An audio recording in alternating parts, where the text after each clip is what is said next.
All right. Hello, everyone. This is Money Mobsters special Saturday stream edition. We had to push off on Wednesday, so we're back on Saturday with some Saturday night retro vibes. Dougie with the Rockets. What's going on, Doug? How's your weekend going? Man, it was I was telling you, we've I guess we missed a Wednesday, and it feels like a month of news has happened since then. It's So happening fast. yeah, things are happening fast. You and I haven't had a chance to just chit chat, so I am looking forward to just hanging out and spending a couple hours here talking to you and just enjoying the time. So Is there? We got a lot to cover. We were just kind of scrambling here. Sorry for being late, but we were scrambling to throw everything together because there was just so much news that we were trying to squeeze in there and trying to like prioritize. Because honestly, this show could literally be 5 hours with how much happened, and really just like the last 3 days.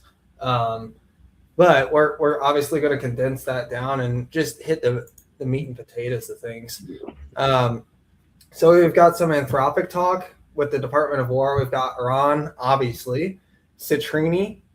We have Netflix. We've got the some of the State of the Union.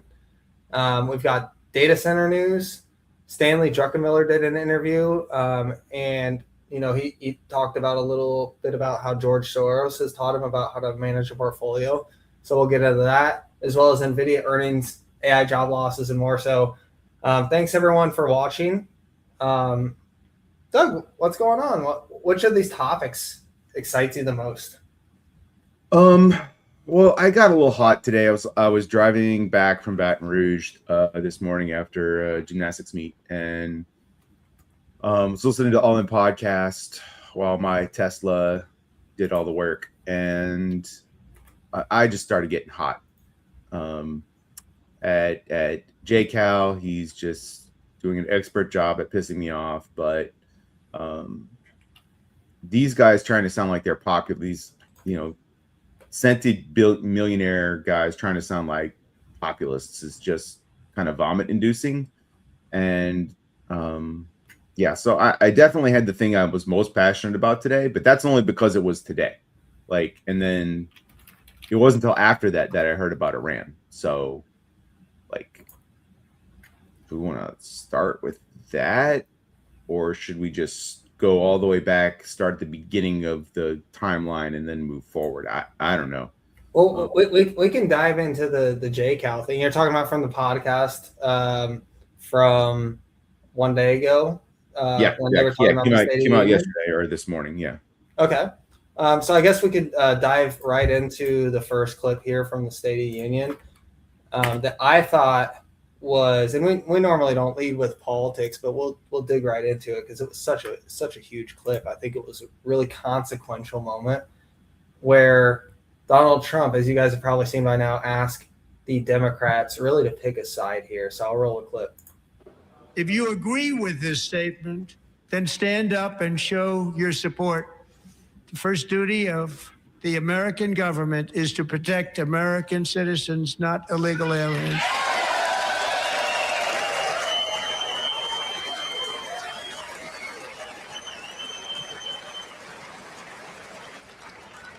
Isn't that a shame? You should be ashamed of yourself not standing up. You should be ashamed of yourself.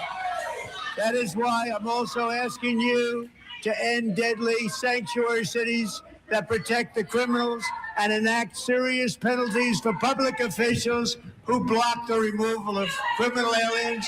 In many cases, drug lords, murderers all over our country, they're blocking the removal of It's these masterful politics. It's masterful politics.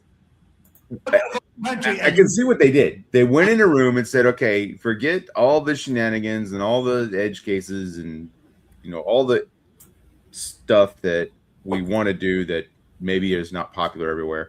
What are those 80-20 issues or 90-10 issues that got us elected? Let's put those out there and make everybody stand and clap for them and show the American people who really is on the side of the 80-90 or 80-20 and 90-10 issues." and he just laid it out there, and let you could see they wanted to get up. They wanted to be like, oh yeah, this is an easy win, and they couldn't make themselves do it. They should have been layups. He put them all on the side of Iran. Like, so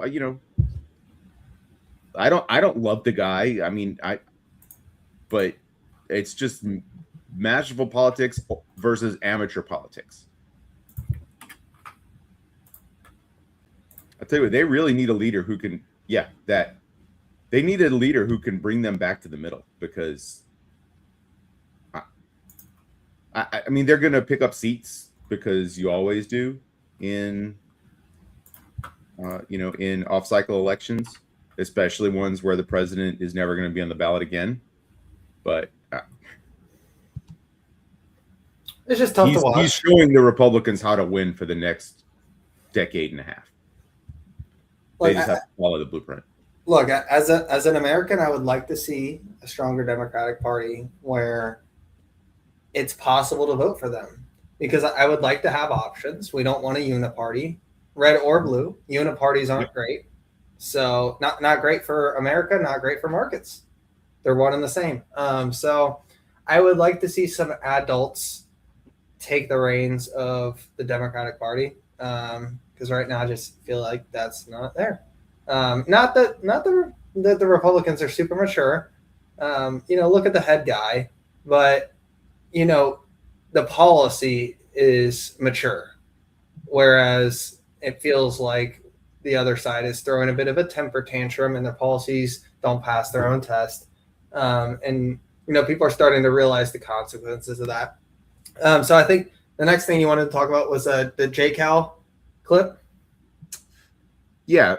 Well, I mean, I don't particularly care to give JCal any more discussion and publicity than he happily lauds on himself. But the other topic from the pod was from the State of the Union, rather, was the energy proposal. And I told you that's kind of what just had me losing my mind today.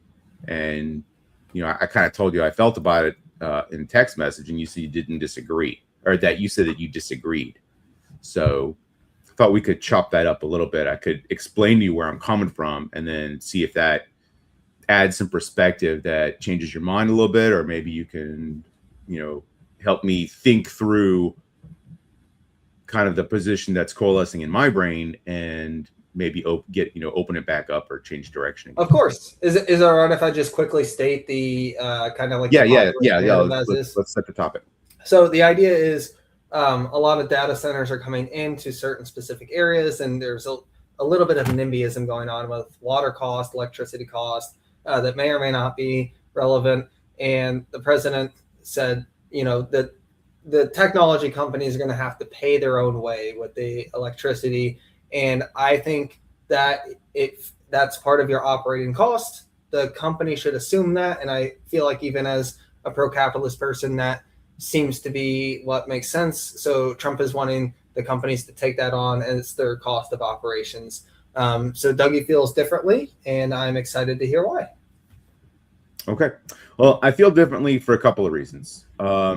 And I'll just lay the first one out, is that's fundamentally, and we'll get to specific ones later, but the broadest one is it's fundamentally unfair. Just because you are the new current thing and the most hated industry by the current populists / CCP thought leaders doesn't mean you should have to pay more for publicly provided by public utilities products and services. That's fundamentally unfair. What other type of factory would you allow to come into your local area, and that would you allow a Tesla plant to open in your local area? And would you require them to provide their own electricity? No. Okay. I think the argument there, just to push back a little bit for the sake of making the argument, is that data centers require a significant amount of electricity to the point that it drives up the market price. So say I'm a homeowner, now all of a sudden I'm not so happy about my electricity going up by 25%, right? So what about that scenario? Okay, so that leads into the more specific. First, okay, first of all, it is still fundamentally unfair. You're saying, well, these people use more electricity, so we're going to hit them. All right, well, what if they said, okay, well, instead of a 6 gigawatt data center, we only build a bunch of 1 gigawatt data centers or 500 megawatt data centers, right? I mean, so like, is there a size limit that you're willing to say, okay, if you're below this threshold, you no longer have to build a power plant? Okay, well, now it's inefficient because you're building multiple buildings. Of course, not at scale. It's not the right size. Right. But I think the concern is that, as everyone like a has local concern. resident, you're not going to get the full benefit of, like, you're going to be paying more for electricity, but really the data center is like a socialized gain for society. You hit the nail on the head. And really, you don't even feel that as an individual because you take it for granted. Most people don't know that they use data centers every day. But you hit the nail on the head. The way we live now is everyone is concerned about everything. No one has solutions, but everyone has concerns. So it's more the banana thing, build, what is it? Build nothing anywhere. Like,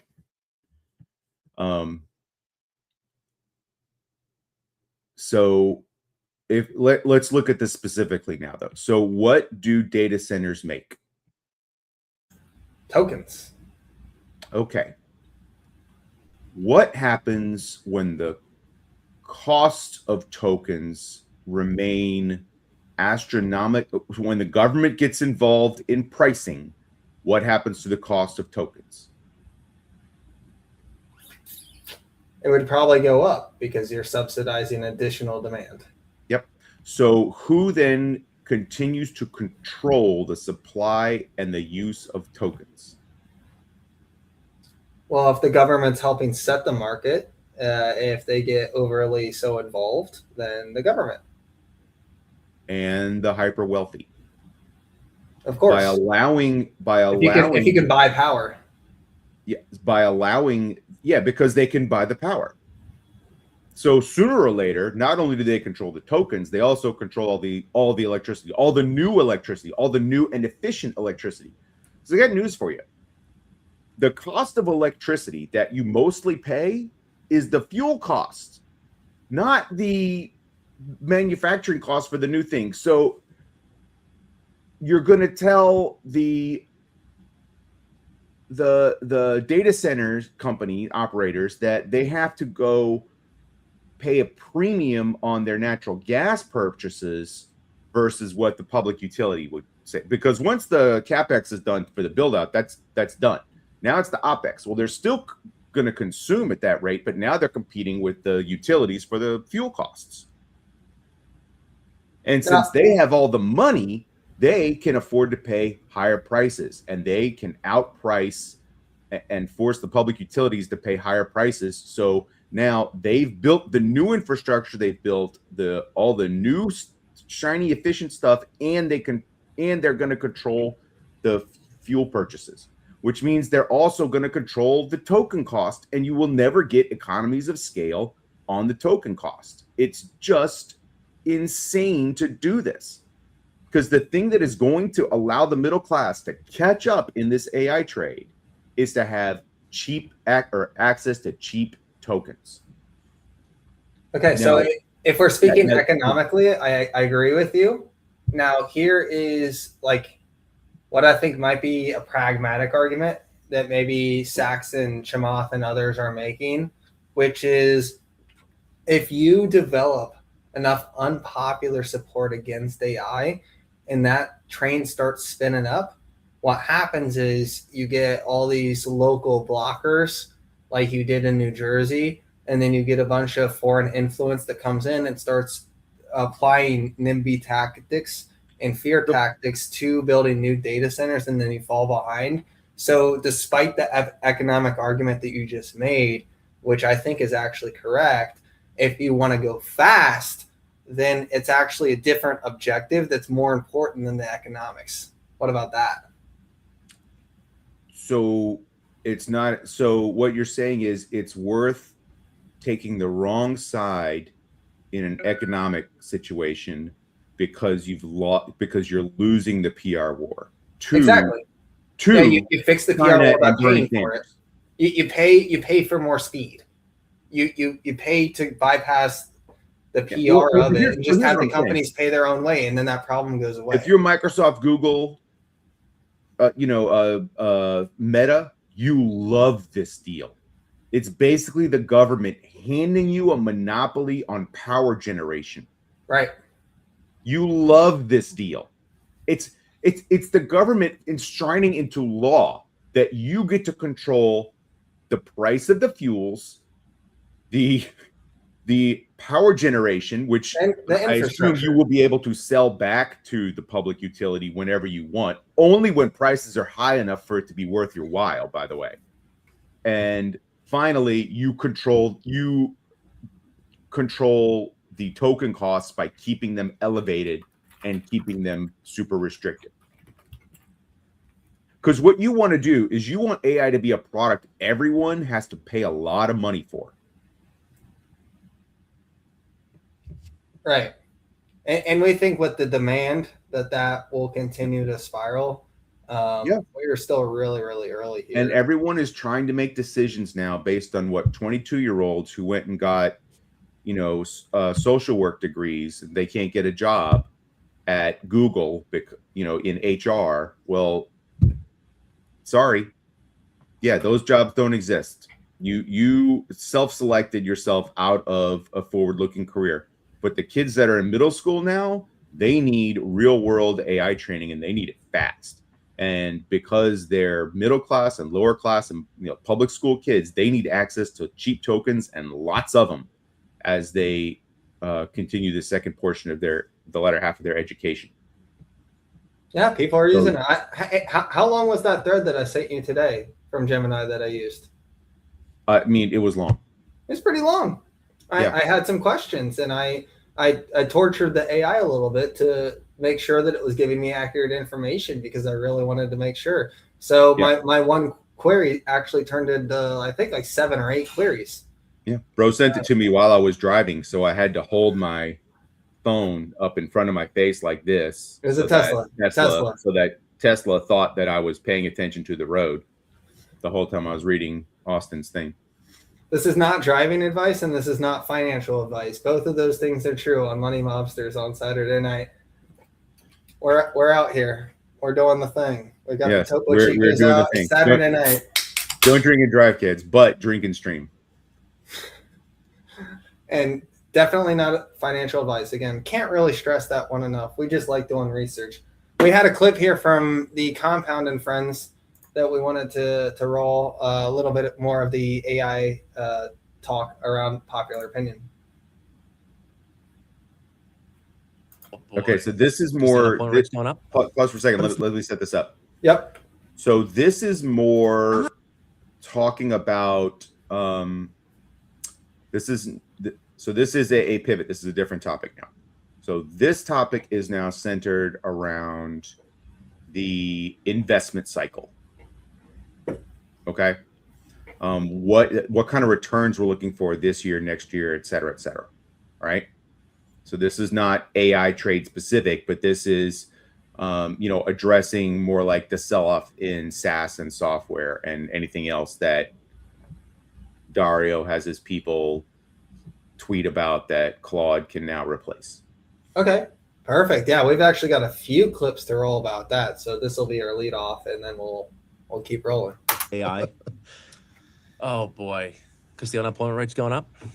But it's not. Well, I know. That's the irony, right? I mean, we're sitting here, I wonder almost if it does, is that actually like the bullish outcome here? Because if you need something in a world where like nominal growth is pretty high to keep the Fed easy in 26 and 27, is it the unemployment rate going from 3.25, or from 4.25 to 5.25? Is that kind of that structural shift in employment that gets the new Warsh Fed to cut 100 pips when everyone thinks they're only going to do 25 or 50. That, I think, is the big question. Is the asset bubble actually in front of us if we're cutting into what is otherwise a pretty sound economy here? Nope.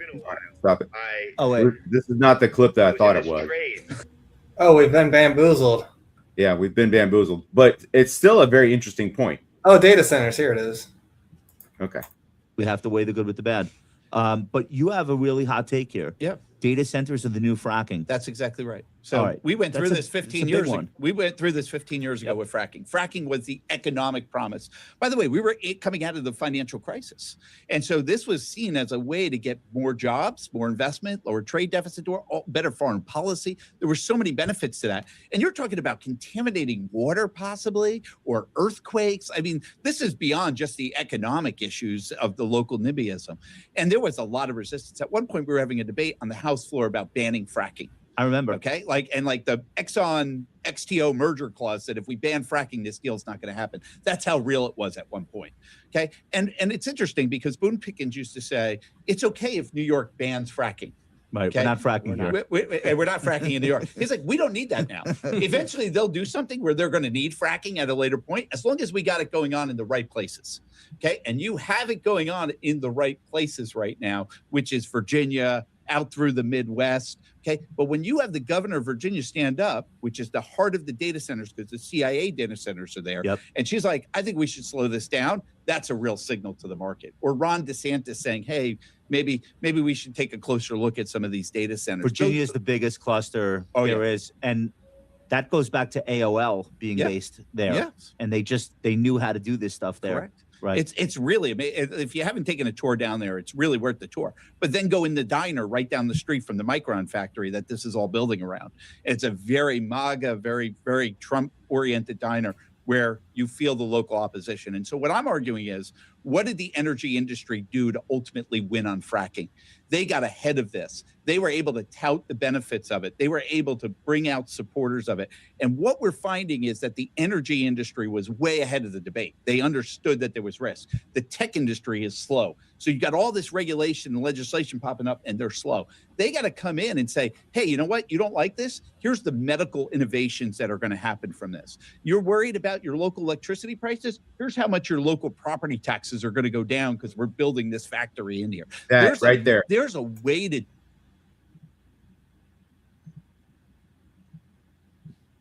You said right there? Yeah, that right there.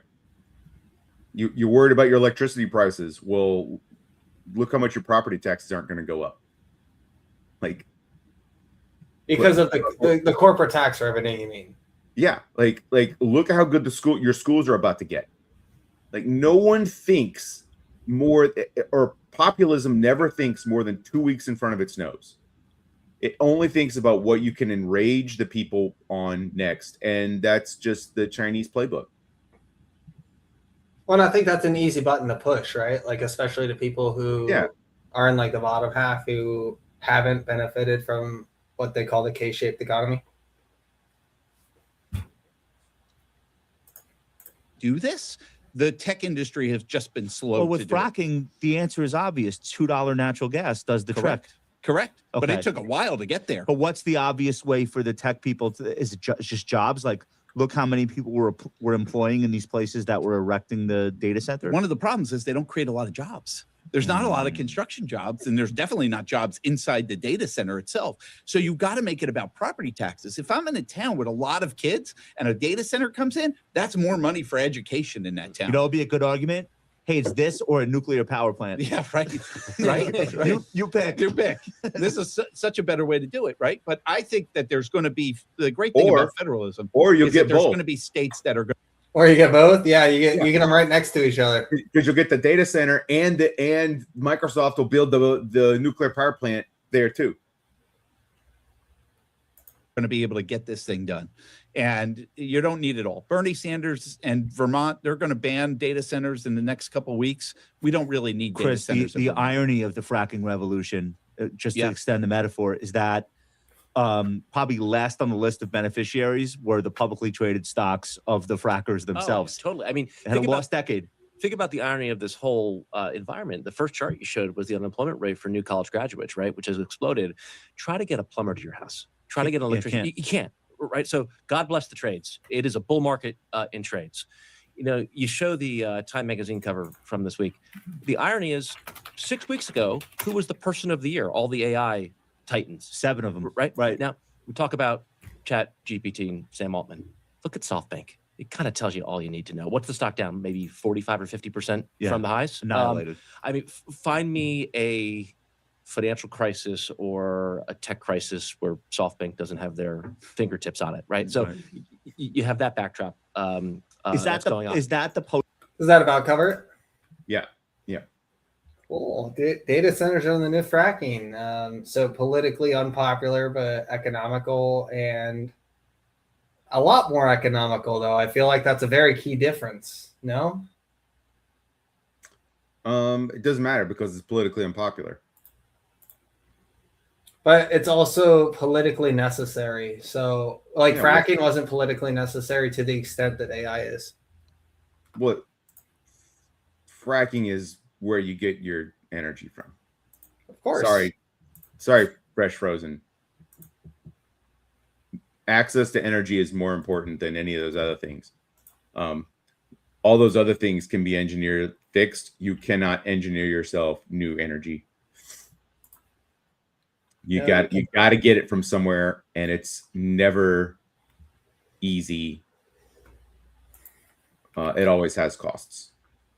You ever look into this Bloom Energy or SMR or GE Veranova? Yeah. I used to work at Babcock and Wilcox. We practically invented the small modular reactor. We had the first approval to build it back in 2012. Did we have any customers? No. It was right after Fukushima. There's customers now. We'll see about that. There's lots of hype right now in the market, but I am unaware of anyone ready to throw a breaker. But good idea, right? Good idea. Works in concept. I mean, like many things, it's a product that probably has use, but you get so much more efficiency when you have a giant power center. What about a fuel cell like Bloom Energy? You still have so much more efficiency when you have a giant refuelable reactor. Okay. Yeah, see? Fresh Frozen's got me, dude. Fresh Frozen with the blueberries. I think I know who this is. I'm pretty sure. I love me some blueberries. I'm drinking some scotch right now, but I'm kind of tempted to go get some blueberries to snack on while we do this. I'm snacking on exotic pineapple, it says, the Topo Chico. That's what I'm snacking on. I've got a friend who likes Bloom Energy a lot, in addition to Chris Camillo. I know he's a fan of the company and feels a fan. He's a fan as well. Yeah. I'm all about new and exciting energy plays. There's lots of energy in the universe. There's lots of places to get it. Hydrocarbon being the easiest and least costly. So I think the next thing we wanted to talk about was kind of the SaaS apocalypse, the Citrini article. So all of this AI generation is leading to more efficient coding by multiples and multiples. And some folks are starting to get a little bit nervous about what the terminal value of software is and the discount rate that's required for a company that's potentially being disrupted in real time. Obviously, every software company is going to have a little bit different effect taking place there. You can decide for yourselves what is durable, what's not durable. But, we've talked about some of the names: Workday, Intuit, ADP, Adobe, even Microsoft has been getting hit a little bit. But lately, some of the financials, I'm not sure if that's related at all.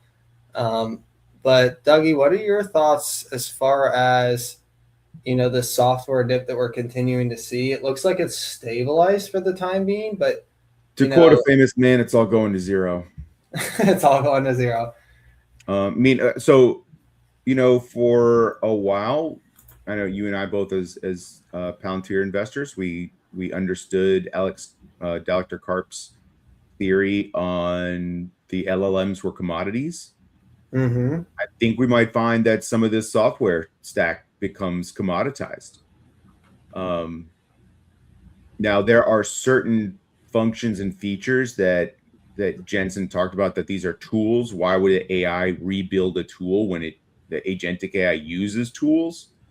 But then there's also the level of, well, how much is the customization of this tool to my need going to cost versus having the agent make me a new one exactly for what I need at Potentially the price of a few tokens. So again, it gets in the price of what's the price of tokens, right? So let's roll that clip that Jensen talked about, because he addressed that exact point, and then I'll let you riff off of it.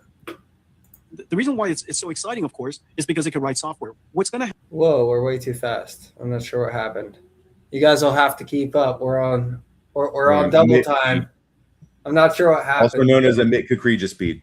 Kukreja speed, exactly. This is Roy's channel, but we're on Kukreja speed, so apologies. Bear with us. Happen are the tools companies, the platform, the ISVs, the SaaS companies, the tools companies.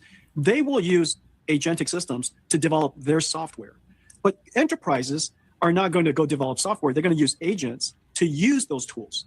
And so what's likely going to happen is that agents won't replace the tools, but agents will use tools. That's the reason why we also say agents are tool users. Why write rewrite the browser when the browser exists and just use it? Why rewrite Excel when Excel exists, just use it? The reason why it's so exciting, of course, is because it can write software. What's going to happen are the tools companies. So you have Jensen there making the argument that the AI is not actually going to write the new software that the agents work upon, but they're actually just going to use the existing software as agents. But some of the arguments that I've heard against that is that AI is going to write more flawless, better software, particularly for the agents to use as Rails, than the existing software. So, Doug, I'll let you continue your point. So is that going to be a new stack in the software layer? And what we're used to being software, meaning what the user actually uses, that I think that gets commoditized away. And there becomes another layer in the stack, which is what the agents are using back and forth.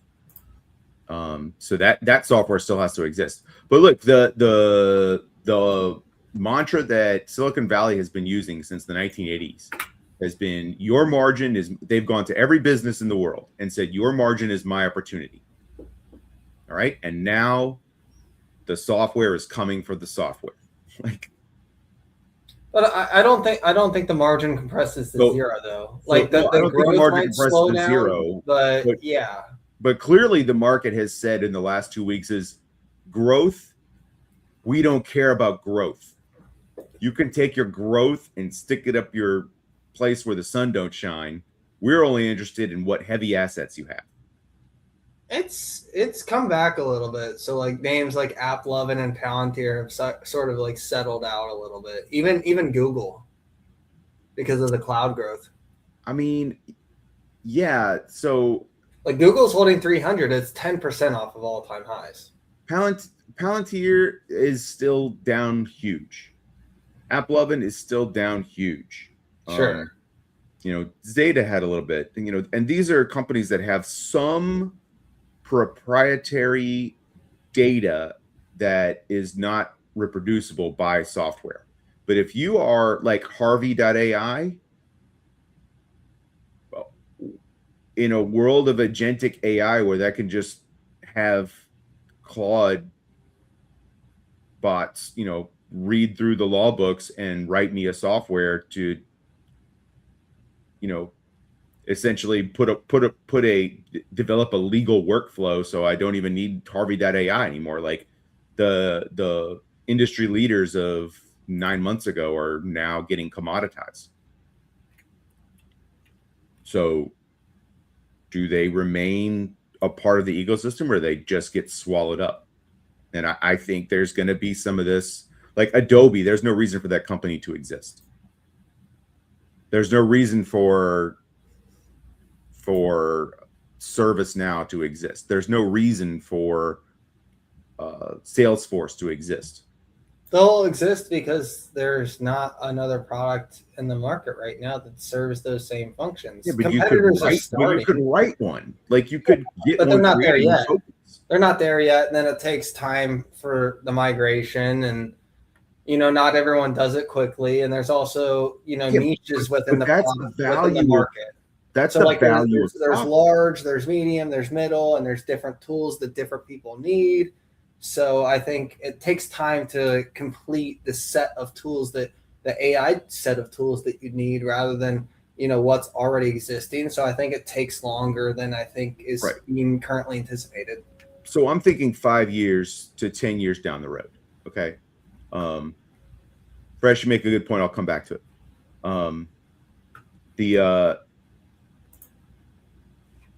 And that's why no one cares what growth is right now, because some of these big companies, they don't have the pricing power going forward because they've been charging on a per seat model.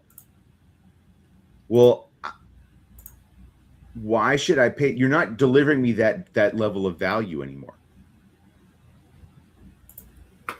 Are you talking about like price renewals where they have like pricing power? Right. Yeah. They lose pricing power every time it comes up because every iteration, like in 2 years, what are Claude bots going to be able to write software wise? Like, will they be able to make me PDF readers? I don't need Adobe then for most of my enterprise software. Maybe for some specialized creative stuff, we'll still need, some of their more creative and graphical creation stuff, but their main product, Acrobat, is going to be completely worthless. So why would I pay a per seat license when I can just get the tools I need created by my AIs for me? And I only pay the tokens that I need to pay. I don't have to pay a per seat license. Here's why you pay. It's write once, run many, right? Here's why you pay though. That's why software has been so valuable for the last 30 years. You create something once and then you can sell it an infinite number of times. Right. It scales well. But do you recognize this? No, and the font's too small on my screen. So. Okay. So what this is a text chain. And I'll read it off here. But basically, Meta's head of AI safety and alignment got her emails nuked by OpenClaw. So I guess she asked her OpenClaw agent to give it unrestricted access to the personal emails. And it started nuking her emails. And you can see here, can you describe what you're doing and what's going on? And it says nuclear option, trash everything in the inbox older than February 15th. And this was posted on the 23rd. So anything older than a week, it's nuking.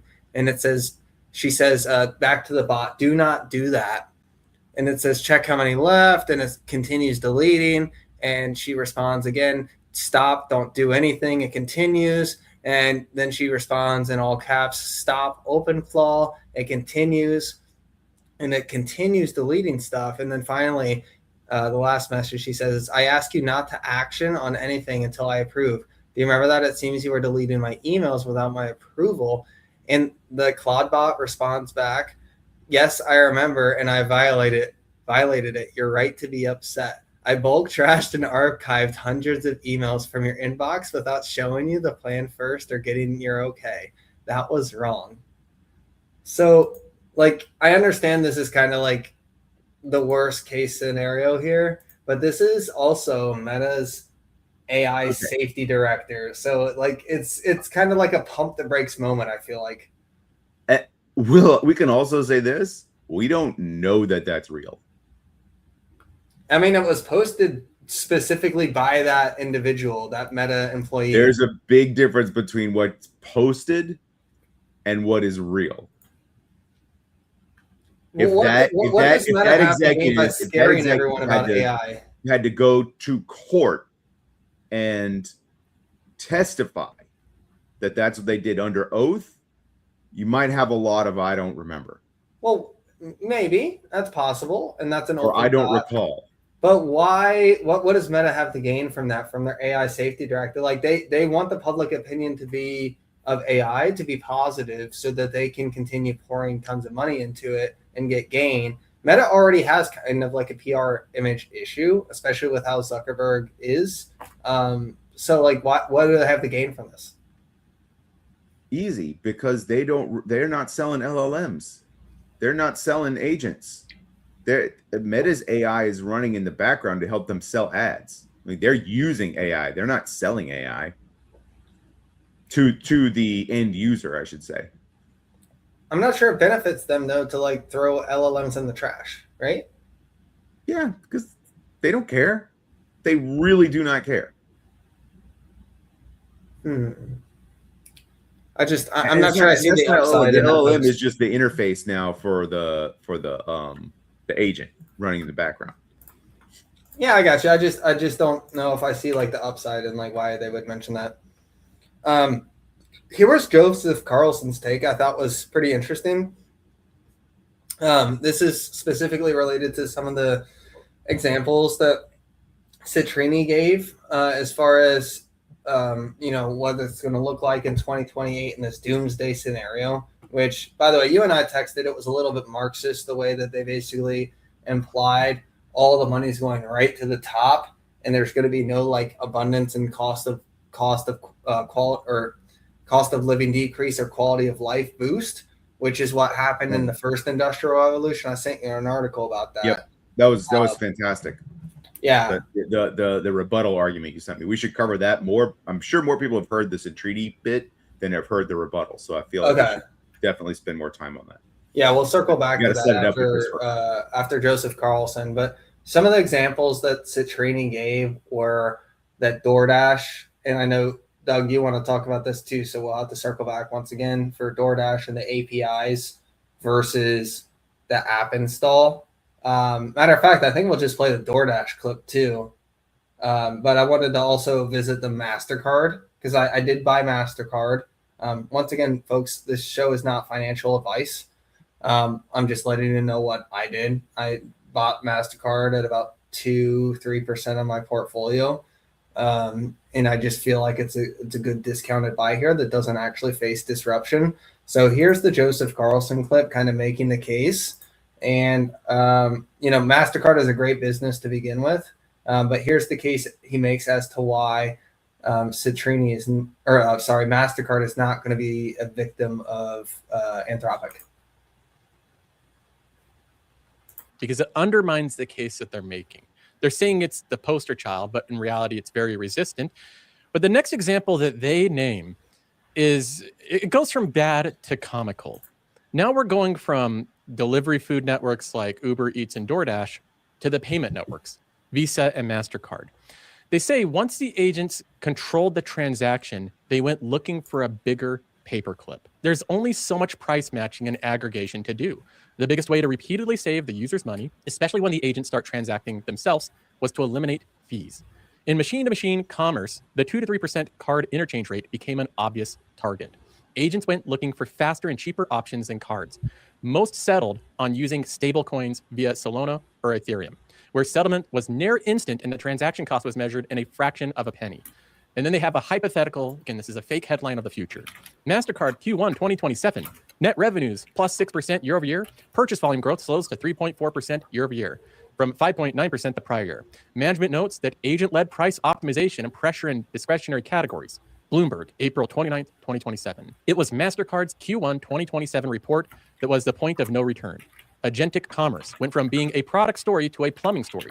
MasterCard dropped 9% the following day, Visa too, but pared their losses after analysts pointed out its stronger position stablecoin infrastructure. Agentic commerce routing around interchange posed a far greater risk to card-focused banks and monoline issuers, who collected the majority of that 2 to 3% fee and had built an entire business segment around rewards programs funded by merchant subsidies. American Express was hit the hardest, a combination from headwinds from white-collar workforce reductions, gutting its customer base, and agent routing around interchange, gutting the revenue model. Synchrony, Capital One, and Discovery fell more than 10% the following weeks as well. Their moats were made of friction, and friction was going to zero. That's the whole thesis there, right? Friction is going to zero.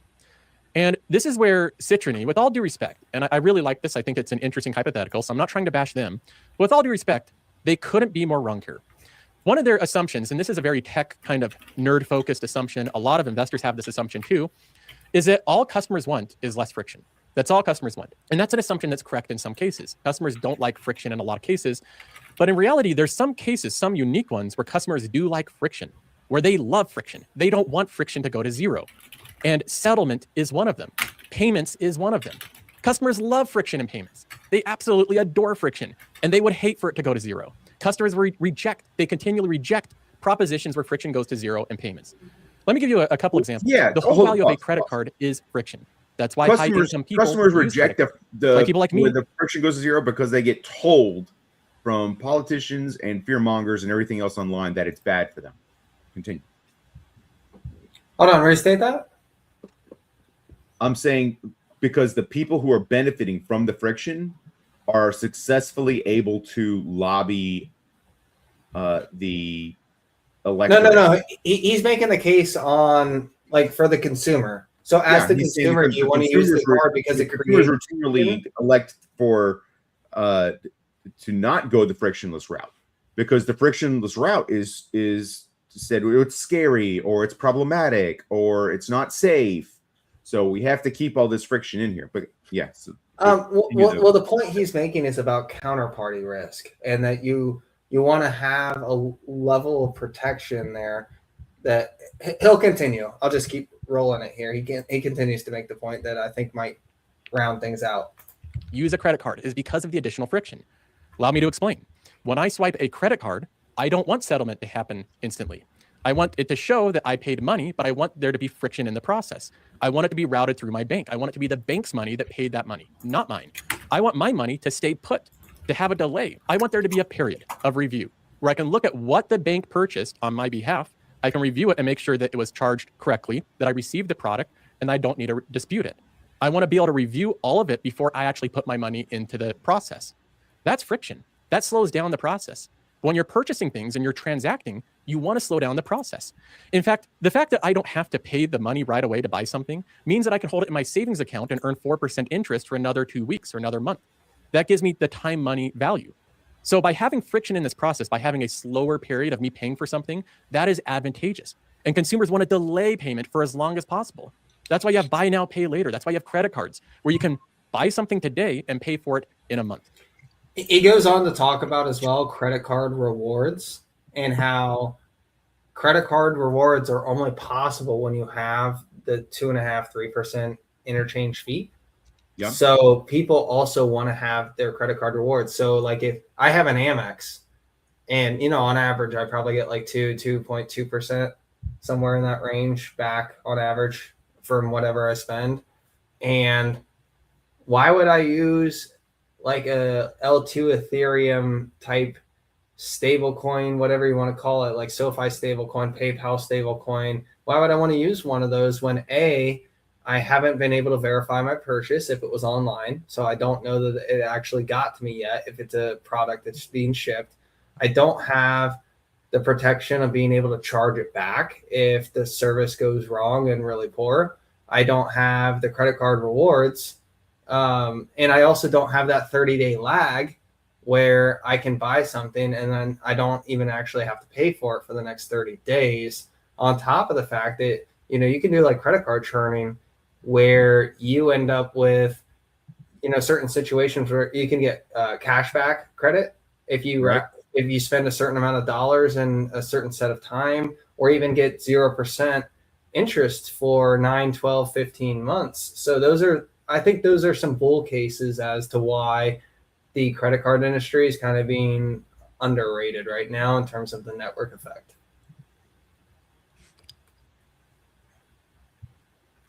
Are you particularly bearish on any of that, or do you think that's when you're on the other side? When you're on the other side of that transaction, you do want all that frictionless stuff because you do not want to pay those, because it's on the merchant usually to pay those fees.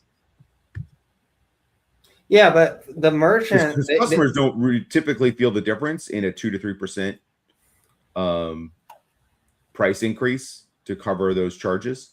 So, but if I'm John's Tacos and I'm trying to sell tacos, the last thing I want to worry about is trying to convince all my customers that they need to start adopting this new technology, when really all I want to just do is get taco customers into the place. I'm not that motivated to get rid of the 3%. Maybe it's something that, certain businesses start to try out, and if it works for them, great. But I just don't see this mass rush to adoption because there's not really that much incentive to it for even the owners of the businesses that are having to pay these fees, because if you were to say, okay, we don't accept Visa, MasterCard, Amex anymore, a lot of the business would just kind of dry up instantly. Like you're making it hard for people to do business with you, right? Yeah. But speaking as a small business owner, I want my money. Like paying my rent is still due to my landlord. You know, you my can bills, want your money. my bills still have to clear for my utilities, right? Those still all have to happen on time. So yeah, I want my money. Give me my money.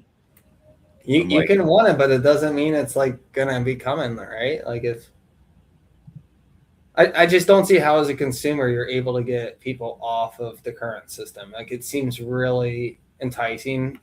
You might call it a Venus flytrap. You can call it whatever you want, but like it's. I feel like it's ingrained. And also, look, this is you and I had a little bit of a generational whiplash today, and we'll illustrate it here because you're much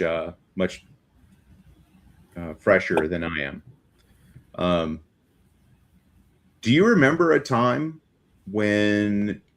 whenever you went into a restaurant, they would ask you when you want smoke? The first thing the hostess would ask you is, do you want smoking or non-smoking? No, because by the time I was growing up, that had, at least in Ohio where I grew up, that was mostly banned indoors at that point. Yeah. Or maybe not banned indoors, but like at least discouraged. So when I was growing up, the whole restaurant was the smoking. So like there was the smoking section, at least like fast food places. There wasn't a no smoking section until you went probably to nicer places, or I was just older maybe. But like when I was growing up, like every table at McDonald's or Hardee's, whatever, they had the little tin ashtrays, every single one of them.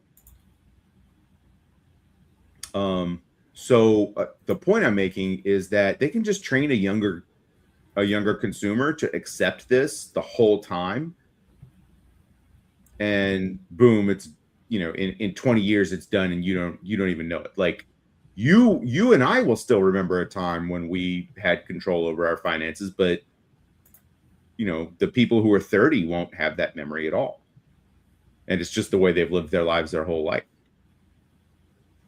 Maybe, but that's also discounting the entire idea that like these companies don't adopt and change along the way. Right? Like if a disruptive force comes along, they can always build upon it and move with it. We saw, Visa just buy Circle. Like, okay, problem solved. They could do that, or they could create their own, or even like, right, a good example is Google, launching their LLM and getting Gemini up and running. That's a good defensive force that like companies can create and build. And I don't think that they're like destined to be doomed if like a competitor comes along. They can react. Yeah, but we can't say everyone is Google because nobody else has those free cash flows, so they can just invent a new. Well, the bigger company, bigger problem. I think, companies do have the ability to respond and maybe even partner with companies like Google and Microsoft to make sure that their business stays on top of things, or they can even leverage tools like Claude themselves and build it internally. There's lots of options. They can make sure that their business stays relevant. Yeah, and Fresh Frozen makes a point. Swift exists, and it is internationally accepted. But they're taking a small piece out of every transaction. And the question is, what does the public mind? Does the public mind allowing government control over that? And how much are they willing to allow that group to extract from the financial payment network? Yeah, there's definitely some power going on there. Just to loop back to this one, did you still want to cover this one just real quick? I'm sorry that we're kind of doing it out of order. No, it wasn't that one, but I mean, one? The 2 years, the 2 year approval. I mean, that's going on for data centers now. That is nothing. That's not even fracking. That's happening for building data centers. But no, he was making a good point about the multiples on like Palantir and AppLovin being very high.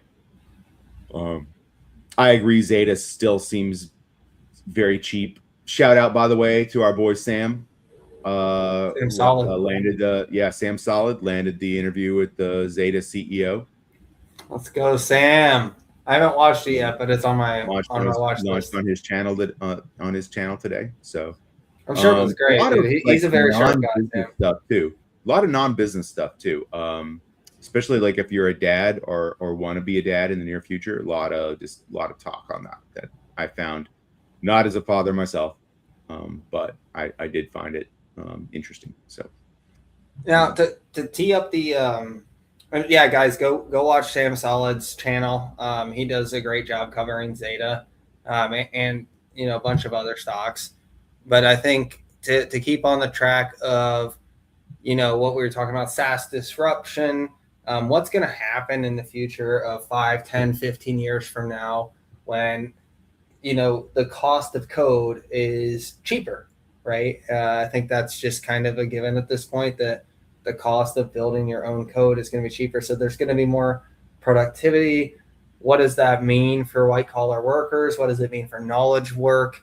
And the Citrini article really kind of painted this picture where earnings are going to decrease, margins are going to compress to zero, future growth is going to slow, and layoffs are going to happen. And, it was kind of like the worst of both worlds. As I just mentioned, you're going to have companies that react to these types of movements. So keeping with that point, I just wanted to quickly go over this counter response essentially to the article. And it says, one of the most slept upon benefits of attending the University of Chicago is that they make you read Marx as part of the core curriculum. Marx, writing during the Industrial Revolution, predicted capitalism would periodically devour itself. Firms replace labor with machinery, sounds familiar, to boost profits, but competition diffuses the technology, drives prices to marginal cost, and the gains get competed away. That's kind of perfect competition, if you will, for your economics majors studying in college right now. Meanwhile, displaced workers lose purchasing power, hollowing out the demand for the whole system that it depends upon. Production rises, but no one can afford to buy what's produced, the contradiction between production and realization.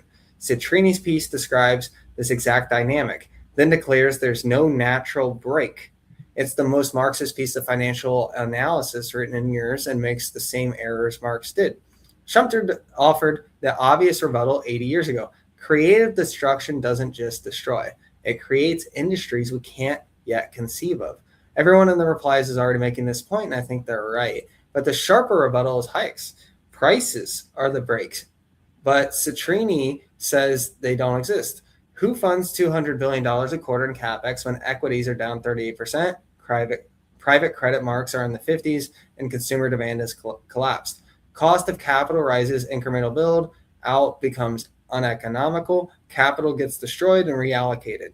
So the argument here is that if you're not getting an ROI on your investment, that capital gets gobbled up by the system. People realize that they made a mistake and it gets reallocated. Citrini also unknowingly describes Marxist proletarization of the polite bourgeoisie. The $180,000 product manager driving Uber is textbook, but the article claims this collapses consumer demand, and that's where it breaks. The top decile drives 50% of spending. So they make the argument that the spending is on the top half of like the white collar labor and wage scale, and that the blue collar and physical work is going to be fine. And the physical middle class the professional middle class gets crushed, but aggregate demand doesn't, because that top half is now the capital owning and spending class that creates the K-shaped economy. But that K-shaped economy, that top half actually stabilizes demand, they say is collapsing in the Citrini article. The petite bourgeoisie finds ways to reinvent itself, just like they did in the Industrial Revolution. The Citrini piece is excellent, worth reading, but history has repeatedly shown that periods of transformative productivity gains ultimately accrue to the consumers through lower prices, more leisure, and higher quality of life. Marx's error wasn't diagnosing the disruption, it was understanding the system's ability to adapt to it. So humans are highly adaptable, and I think that's being, kind of missed here. And even if you look at the Industrial Revolution as an example, a lot of the gains that we're seeing were quality of life in the bottom half of wealth, where a rising tide lifts all ships, if you will. Yeah, I find no fault with that rebuttal. And again, credit to the All In guys. They drive me nuts sometimes, but they can be insightful at times. And said it is easy to see the jobs that are going away because you can see them right now. It's what you can see versus what you can't see. You cannot see and you cannot conceive of the jobs that are going to be created. No one can explain it to you. Right. You cannot make the bull case and say, oh, these are all the new jobs that are going to be created, because they don't exist. Unless you're the person who has the vision to go make them, you cannot break it down for someone and give them an investment thesis on it specifically. You can specifically address the jobs that are going to be lost. You cannot specifically address the jobs that are coming out. Speaking of the jobs that are coming out, one of the things I wanted to touch on is this narrative. I think it's clear that one of the best use cases for AI is coding, and there was a narrative that software, like the whole learn to code thing, was kind of mocked. That like just 4 years ago, a lot of people were saying learn to code. Because they were mocking blue collar workers who exactly were out of work due to COVID. Exactly. And now the script has absolutely flipped, and everyone's saying, well, AI is going to disrupt coders. Narrative violation. What's this? Only 5% of the job cuts are AI related. And, you could make a good argument that the jobs that they do claim are AI related, particularly block, I don't believe those are AI related at all. Yeah. He's taking the W there, blaming it on AI. And he's also going to implicate the Team Red there as well.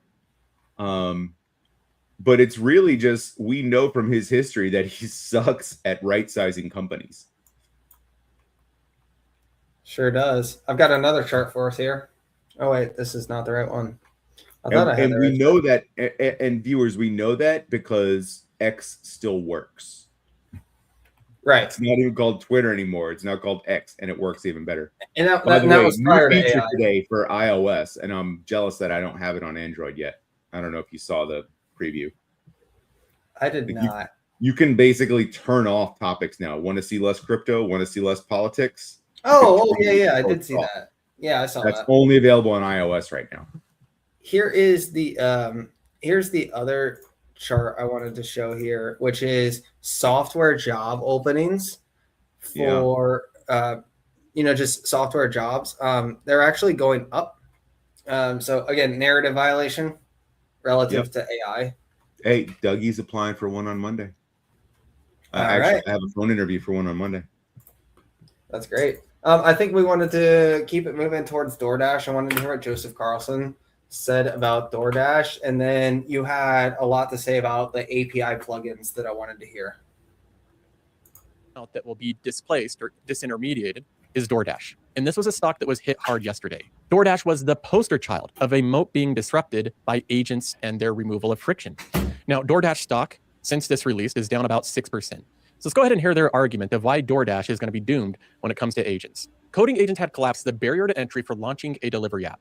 So now you can code a delivery app very quickly. They say a competent developer could deploy a functional competitor in weeks, and dozens did, enticing drivers away from DoorDash and Uber Eats by passing 90 to 95% of the delivery fee through to the driver.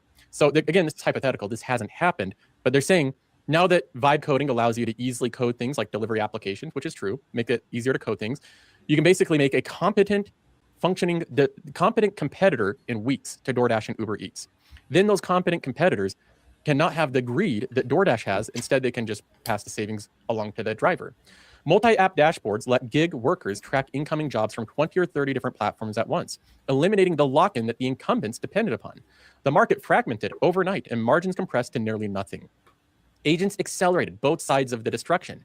They enabled the competitors and they used them. The DoorDash moat was literally, quote, you're hungry, you're lazy, this is the app on your home screen. And agents don't have a home screen.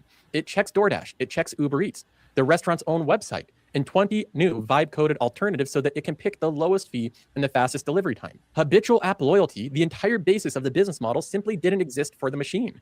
This was oddly poetic, as perhaps the only example in this entire saga of agents doing a favor for the soon-to-be displaced white-collar workers when they ended up as delivery drivers. So there's the argument with DoorDash. It's basically that DoorDash and Uber Eats contain high margins. They charge a lot when you order from them. So an agent could come along and it can shop across all the different food delivery networks. And since you can buy... Here comes the margin argument you were just talking about. So here's how he's going to address it. Wow, what a time to freeze. I'm sorry, Joseph. I'd code a new app in just a couple of weeks. There's going to be a lot of them, 20 to 30 of them. Since the agent, which is like a ChatGPT or Gemini, since it can shop for you, frictionless, and it can go to all these different potential delivery companies or just the website of the restaurant itself, it can find the lowest prices, which will naturally compress the margins to zero. And that seems good at first glance. It seems a little bit convincing until you dive in a little bit deeper and highlight some of the big problems with this type of argument. One of the problems with this thought process is if you just put yourself in the customer's position here. Let's say that you're using ChatGPT and you're getting hungry. So you notice that you're hungry. In that case, you notice that you're hungry, but you don't know what you're going to eat. So you could tell ChatGPT, I'm hungry. And it can say, hey, you've liked these type of foods. Would you like to order them again? And you go, nah, what are some other foods out there? And then it has to assemble and create a list of foods that you can order. It has to bring in all the images.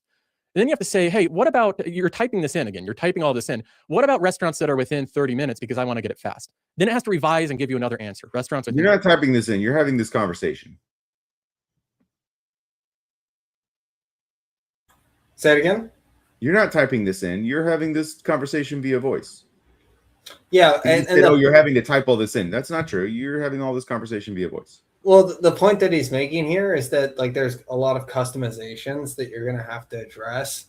Like, do you want lettuce? Do you want pickles? Do you want tomatoes? Do you want extra this? Do you want hold this?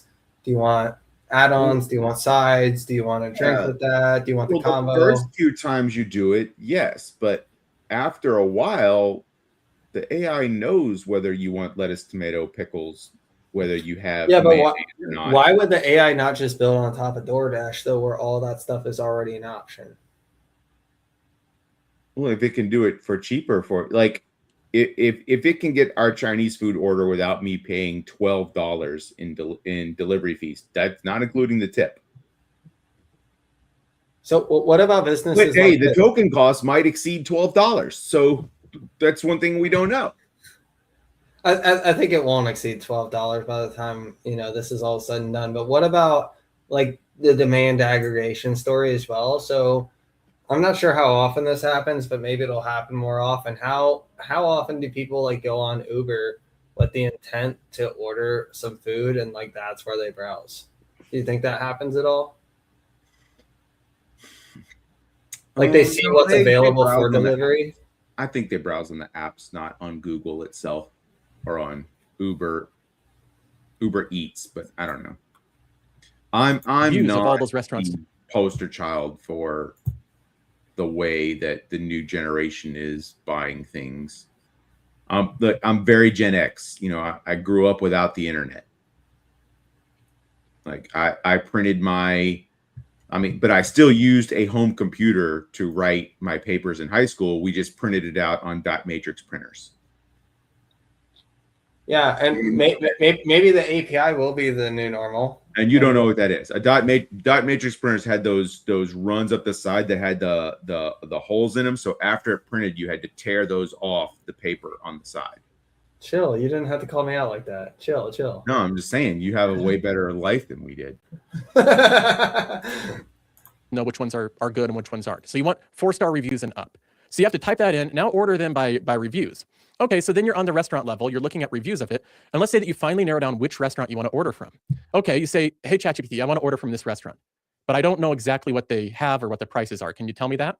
And then it has to assemble a list of the menu from that restaurant of all the different items, what the feature is, what the daily special is. Okay, so you have that assembled by ChatGPT now. And again, you're having ChatGPT build this menu on the fly as you continually type in. Now you're on like the 6th message now, and you say, okay, I want to get a number 3. I want to get that meal. But there's lots of customizations in every single meal from every single restaurant. For example, if you order from Five Guys, do you want the small burger or the normal one? Do you want the double patty or the one with cheese? Do you want the one with bacon? Do you want it to have Well, you already mayo, said you want ketchup? the Do you want three, to have number onions 3. on it? So all that stuff is kind of baked in the cake now. So he's cheating on the margins here on how complex this is. Once you said you want the number 3, you're not having to specify the size and the pattern.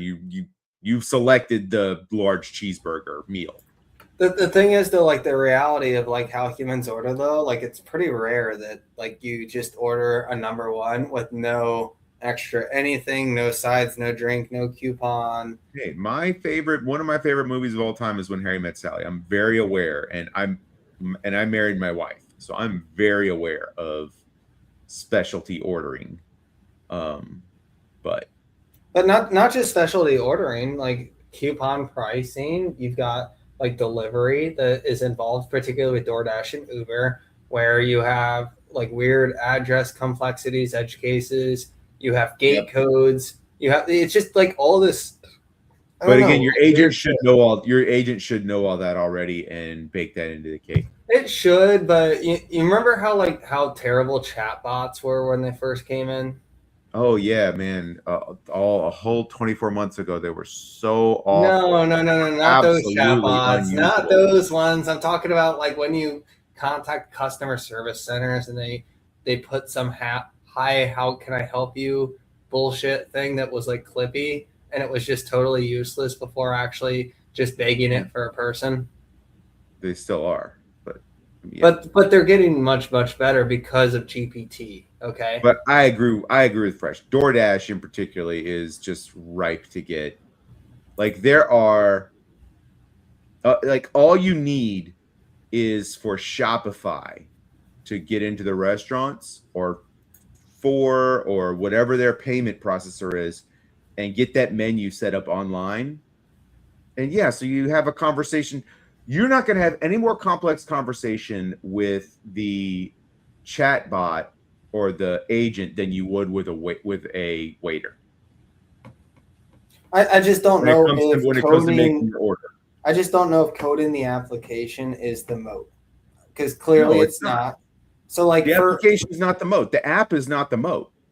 And that's what they're saying. The app is no longer designing the moat itself is now, you could call it free. It's not technically free, but designing the app and building it is free. But aggregating the demand and getting users is not free.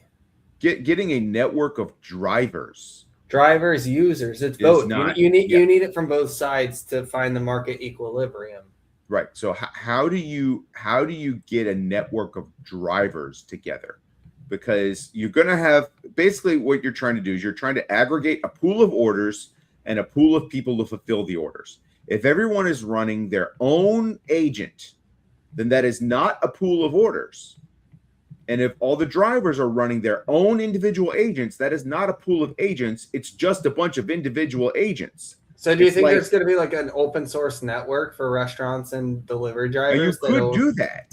Okay. You could do that. And that could compete away. And then that thing just lives as a daemon, as its own.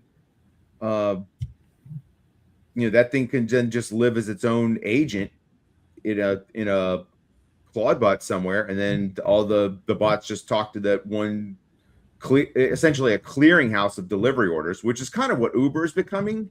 Like Uber will deliver stuff to you. They don't care whether it's food or laundry that you sent to the cleaners, or something that went to an Amazon drop box and you need it picked up from there. Like Uber will do last mile delivery. They don't care.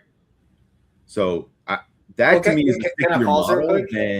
But somebody taking the steps to aggregate the demand for drivers and aggregating the supply of drivers and putting them together, that matching engine.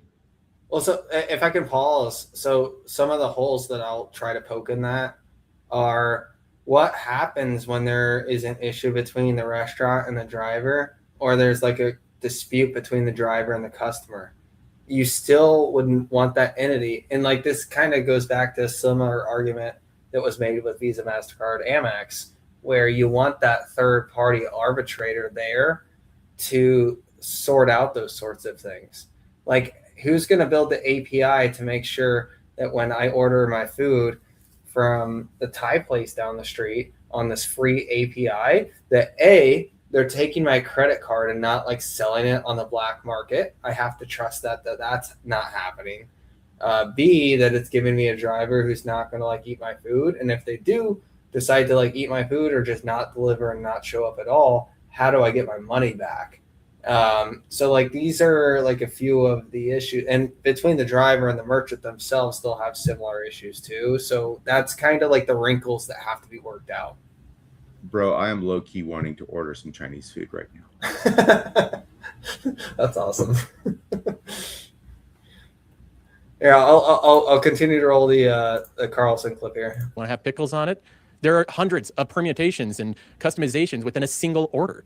Literally hundreds of them in some cases. Chick-fil-A, just that restaurant, has hundreds of different customizations on a single order. All the way to what type of sauce you want to get. Are you going to prompt ChatGPT all the way through this process? By the time you're done, your thumbs will be sore from the amount of typing you do. You'll have to gone through so many different customization layers.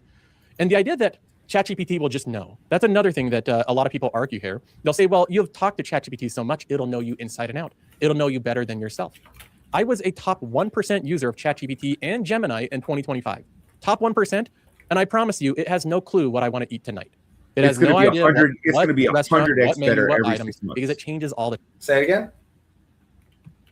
Remember how quickly these things are saying. You know Dougie's law, right? Right. Okay. This is the worst it'll ever be. The worst it'll ever be. And I'm extrapolating this from David Sachs. It's 100xing every 6 months. So Carlson is right. In 2025, he was the GOAT of users. No one cares.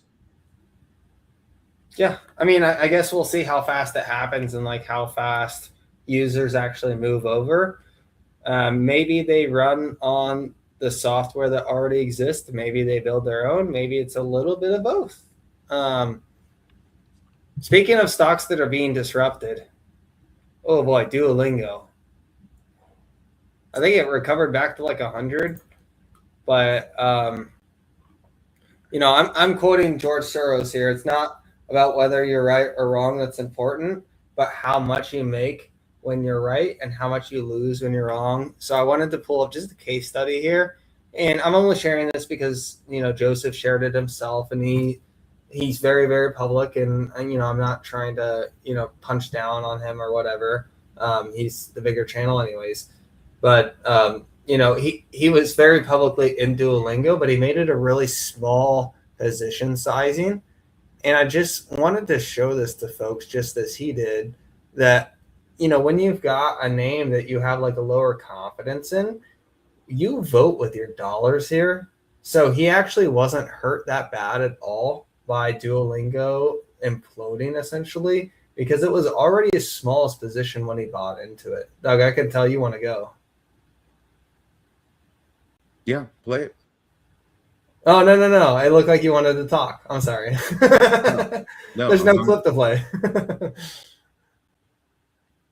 This is just a screenshot from his ex showing his weighting of his portfolio. But Duolingo has obviously been crushed. Well, here's his comments about it. And he echoes the same thing. Portfolio weightings are important. If it's not a critical position and you don't have that, you know, compelling feeling, and you're not, you know, dying to back up the money truck, you don't have to. Like, you can buy a little bit, not financial buys, not Duolingo. Yeah, that's how I feel about Zeta. I don't love it. I think it's cheap. Yeah, I have a small position in Zeta as well. And I think those things are cheap. We had API plugins, echo chambers. Oh, so here's one of the things I want to talk about, the Citrini article.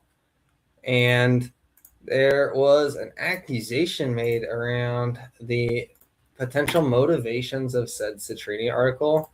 So this was posted by this account, Annie, and it basically accused the Citrini report of co-authoring, changing their co-authors to add a third co-author, and this was covered on All In.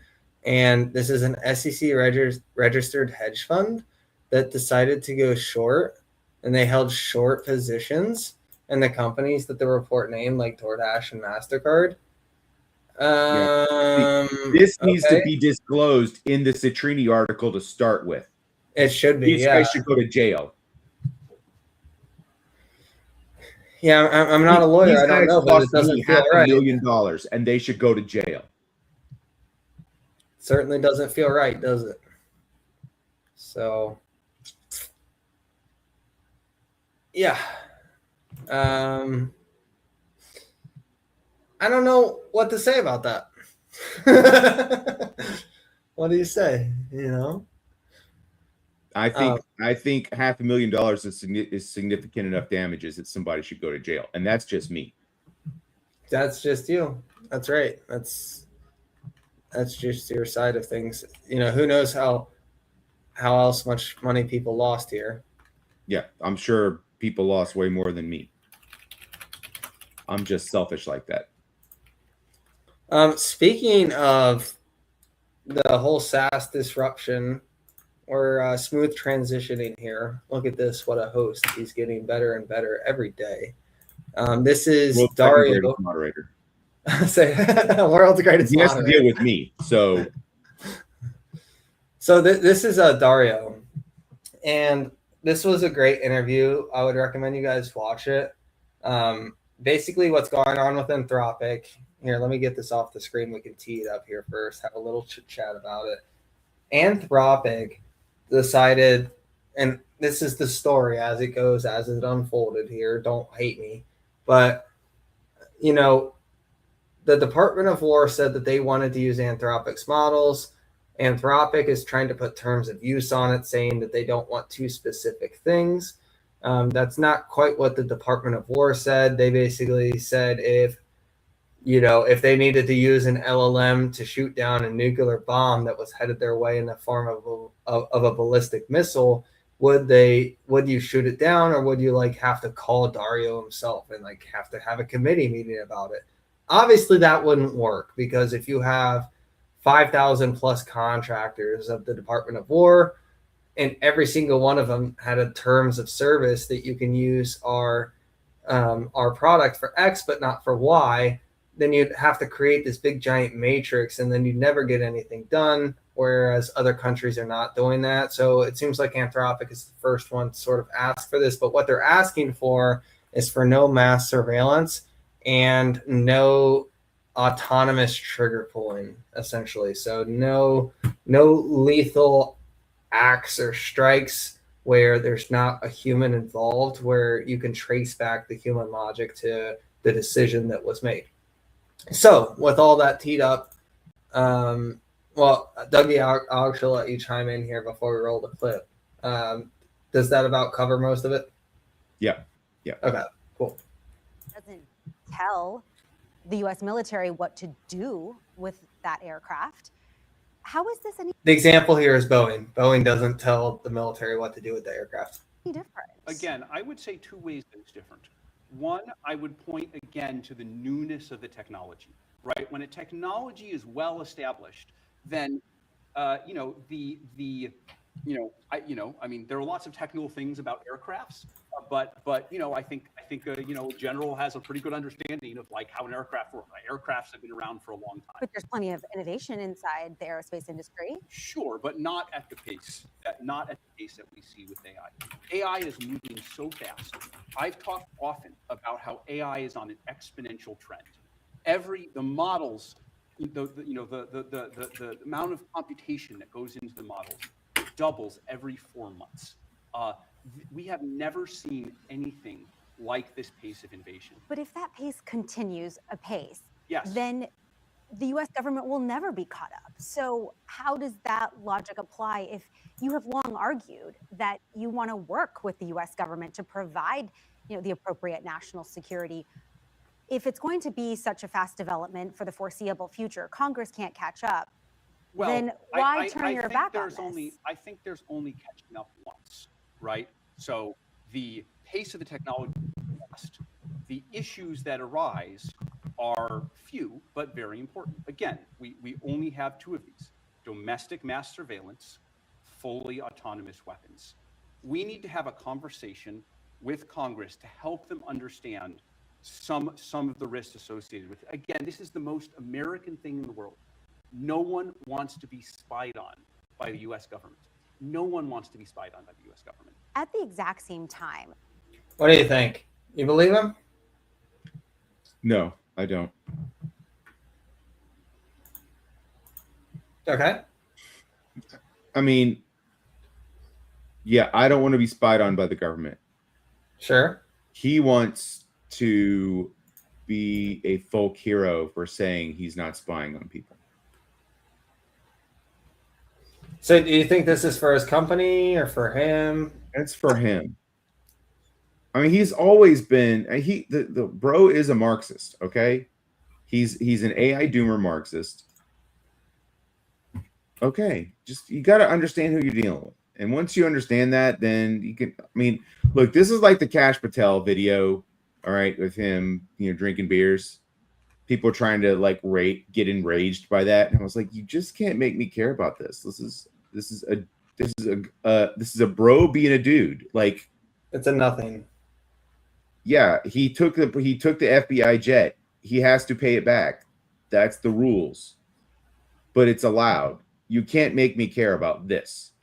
Like there's things you could say that the FBI director is doing wrong that I might care about. This ain't one of them.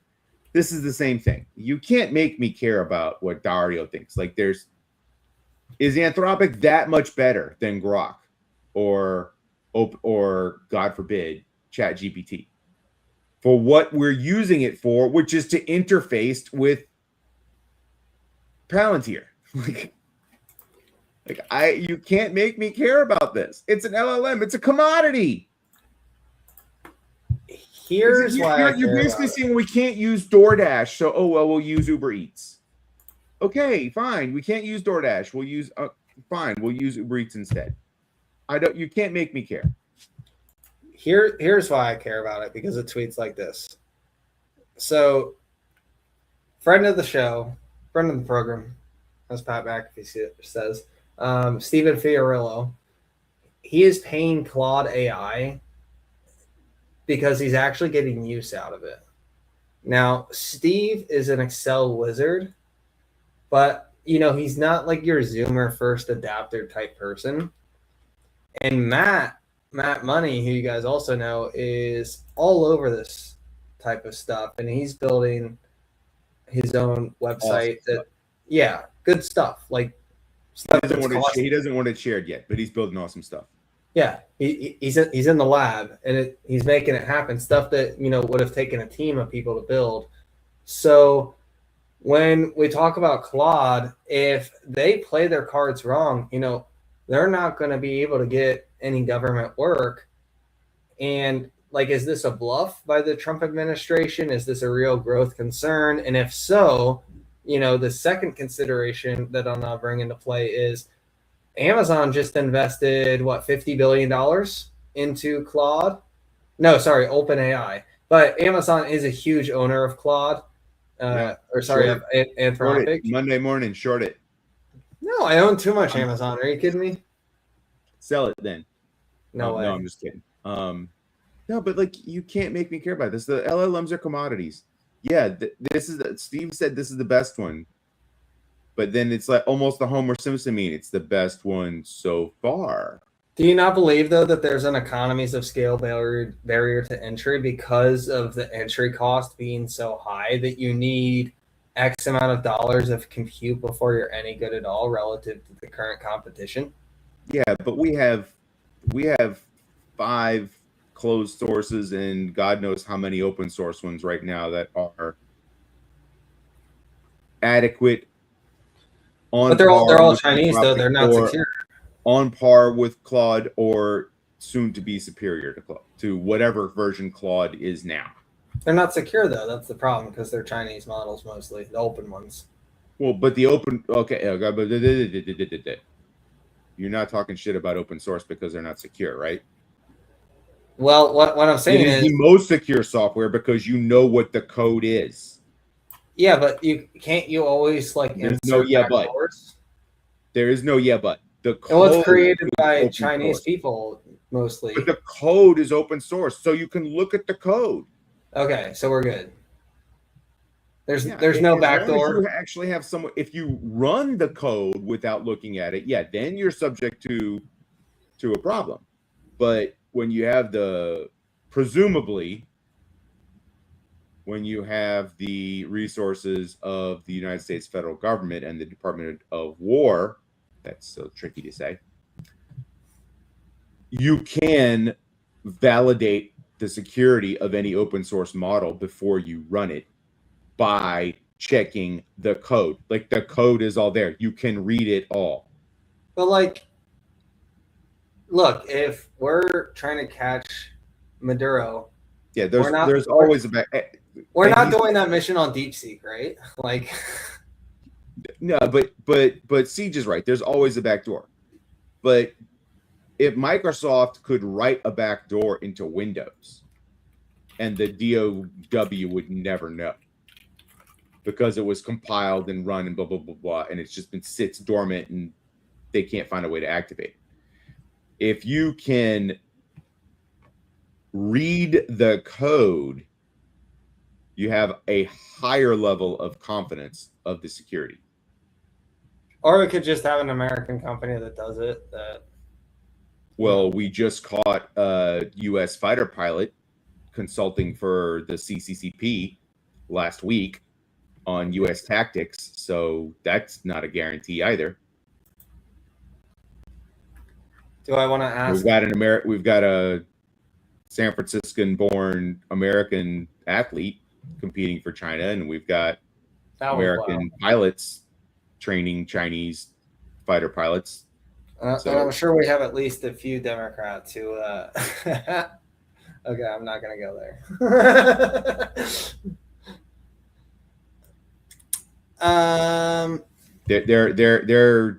They're sending telegram messages to Iranians right now, telling them where the strikes are coming next. Okay, good. Smooth transition. Iran.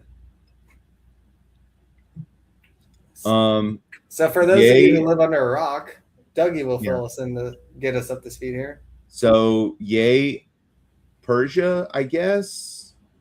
Congrats. We helped you take out the guy you guys could have taken out anytime in the last 40 years in your own country. Good luck. That's how I feel about it. Like, we'll help you, learn and read and write English, and let us know when you get a stock market set up. We'll send people to buy your stocks, but so you're not sending in special forces to help you police your people. So you don't want boots on the ground. You don't want any settlement or. I'm fine with air. You can't make me care about airstrikes, but yeah, I don't want boots on the ground. Sure.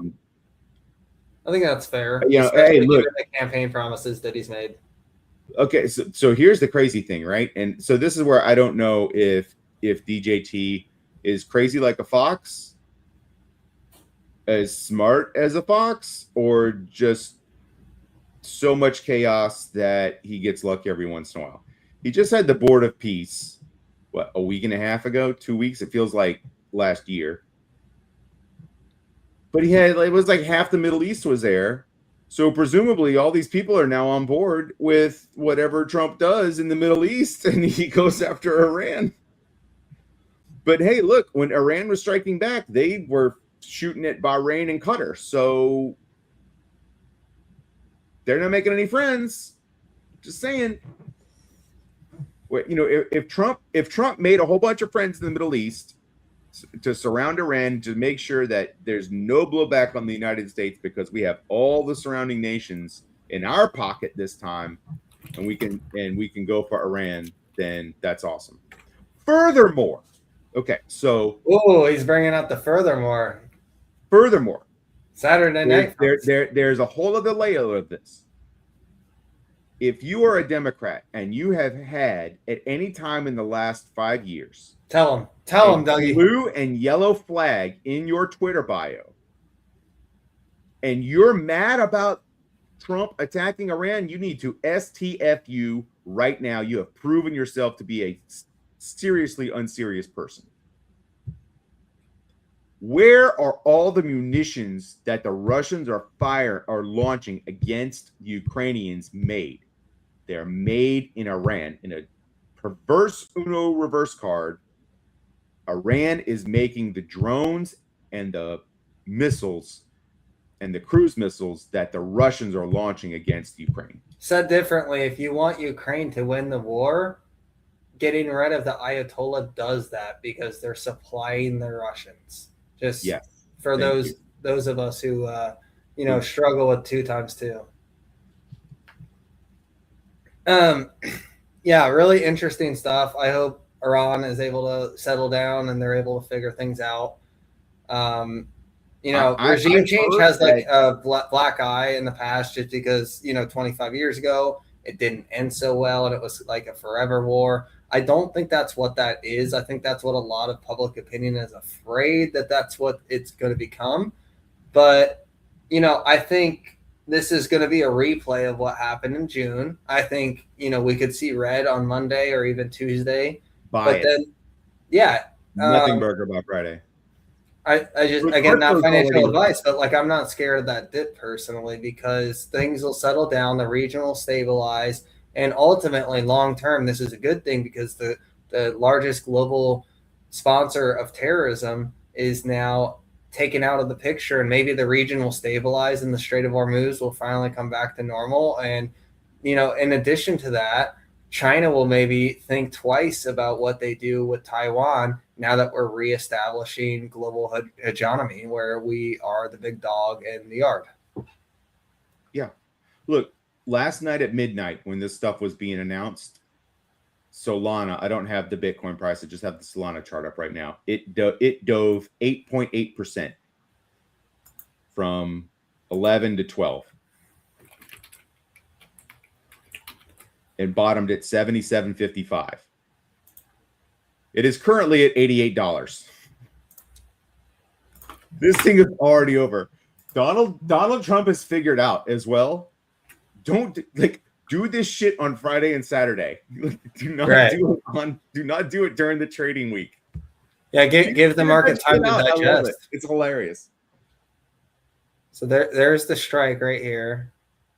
Yeah, Lackability says the Ayatollah. We certainly have reports that the Ayatollah was killed. I haven't heard that out of Iran yet. I've only heard that from the United States and Israeli media, including the president, which you would think is reliable, but we all saw him predict a hurricane, so we'll wait and see on that. But yeah, so we'll wait and see what Iran actually does. But I think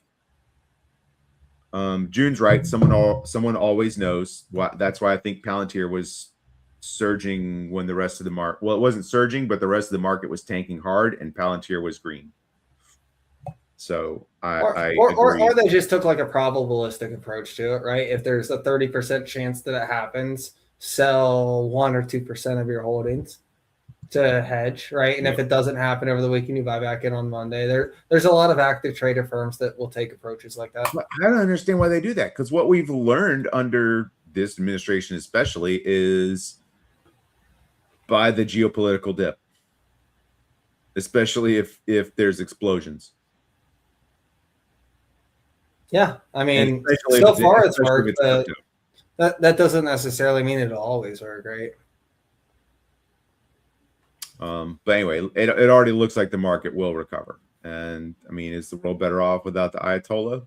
I think so. But I'm also not prepared I'm not prepared to get in a nation building thing. Right. I think we have plenty. There are plenty of Iranian Americans that we have already prepared to go back home to their native country and rebuild that country all on their own. They should be able to take just enough American culture, mix it with the Persian culture, and get that nation back on its feet. I would love to see that. I would love to go visit a vibrant Persia before, I go toes up. But because I've always heard that it was a really amazing place in the middle of the 20th century, early middle 20th century. So like Persians are fired up, dude. Everyone's excited. Like all over the world, if you came from Iran and you got out of there before or even after the Islamic regime, like those people are fired up, which is really funny to see. The Iraqis were fired up when we first went in and took out the Saddam Hussein regime. And then if you stay long enough, you become the villain. So let's not even stay. You just have to let them figure it out. That's the truth. They have to figure it out themselves. Otherwise, it doesn't hold. Send in some diplomats, send in some people to teach them how to do finance if they need that. I think there's plenty of wealthy enough Persian Americans as it is in the U.S. side of the oil business who can go over there and help them stand up their their energy economy and get that thing pumping. You talk about low oil prices, bro, $2.20 per gallon out here in good old Tejas. It can only get lower as, if Iranian crude comes online and becomes legal. Exactly. Yeah. Now, the part that I found interesting was, China and Russia both are friends of Iran, and China specifically has a close relationship with them, giving them certain weapons and technology, and China buys most of Iran's oil. So, by most of, I mean 85 to 90% of their oil. So China gets the benefit of receiving cheap input cost to everything that they need for their economy, and what Iran receives is the technology that China has to be able to kill the infidel, and death to America and death to Israel. Now, perversely, China is getting super cheap oil because it's illegal to sell anywhere else. So right. Because China has all the pricing power there. If Iran can sell it on the open market, they'll actually get more money as global prices come down because of the Iranian supply coming online. But Iran in particular will be able to sell their product for more than they have been. That's exactly right. So they'll benefit, and so will overall everyone's prices will come down, and Iran's prices will go up. China will be the one that gets screwed because they have to pay more for their oil. They've lost their single purchaser pricing power. And not only that, not just the economic side of it, but to connect the dots, you have basically Iran doing China's dirty work when they are sponsoring terrorism and sending terrorists into the West, whether that be Europe or the United States or Canada. They are, laying the groundwork for these, Islamic terrorist regimes that take the extreme approach to things, that are just mass migrating and then standing up Sharia law, which is destabilizing the West. And they're working in concert with the Chinese to be able to do that and make that happen. So it feels to me like a bit of a Cold War here between Russia, Iran, China versus the West and its allies. And you could maybe even include the BRICS nations in that, although it doesn't seem that Brazil and India particularly care. They just kind of want to have their independence and be left alone. But, taking out Iran, who is basically the hitman for these other two superpowers, this seems like an important step that is kind of being underappreciated at the moment. And I know a lot of the public discourse has been around okay, this guy ran as the president of peace. He just had the board of peace. He was the interventionist candidate. But I think people need to be realistic about the fact that if you try to negotiate with someone who's not willing to negotiate with you at all, like it takes two to make a deal. I can tell a 3-year-old that they need to brush their teeth until I'm blue in the face. I'll be there for 3.5 hours while they, work off their sugar high, but I'm not going to win that argument. You can't win argument with people who are motivated by religious fervor and death to America, death to Israel, who, like, in the Iranian government, they literally had like a death to America, gathering within their chambers where they were like lighting American flags on fire, and they're the largest state sponsor of terrorism. You've got Hamas, October 7, just event after event after event. Like, how long are you meant to be getting punched in the face before you eventually say, hey, like, we're not going to take this anymore? The people of Iran deserve their country back, especially after they just killed 30,000. That's larger than oh gosh, I'm trying to think. Stadium. An NBA stadium. NBA stadium. I was trying to think of the Tiananmen Square, right? That's larger than Tiananmen Square. So to all the people who want to say that we need to protect our multicultural friends, it's like, okay, where were you? You guys did all this bitching and moaning about Gaza, about how many people died there, which it turns out the reports were incorrect. They learned nothing at all. Most of the people who died in that Gaza conflict were terrorists, because Hamas themselves admitted 80% of the casualties were combatants, i.e. Hamas terrorists. So why is it that you guys make all that fuss about supposedly 50,000 that got revised down further than that and got concentrated into combatants themselves? But then when the Islamic regime kills 30,000 people, we don't hear anything from you guys at all. As a matter of fact, when we try to give the country back to people, you have people saying this is an illegal attack and that this is about sovereignty. Guys, there's nothing sovereign about an unelected theocratic authoritarian government that thinks that they want to see if gay people can fly, and they throw them off of buildings. They don't give women rights. That they're, again, have to drill this point home, largest state-sponsored terrorism program in the world. Why do we have to deal with this? And China funds a lot of it. They give Iran money for infrastructure projects, and Iran and Russia came out against this today, where they said, they're making their appeal to the UN. How can the United States do this attack? This is, this is against their sovereignty. Guys, China is, I would really like them to see them keep this attitude when it comes time to talk about the sovereignty of Taiwan. Okay, if we were talking about Taiwan and not Iran, China would have a very different, stance on this. So it feels like the enemy of my enemy is my friend. So that's what I found interesting about this whole dynamic. Sorry to ramble on there, Doug. You got some snacks. What you got there? Some blueberries. Some blueberries. Oh, how fitting. Yeah. No, it wasn't a ramble. It was this a pretty good breakdown of the situation there. There's really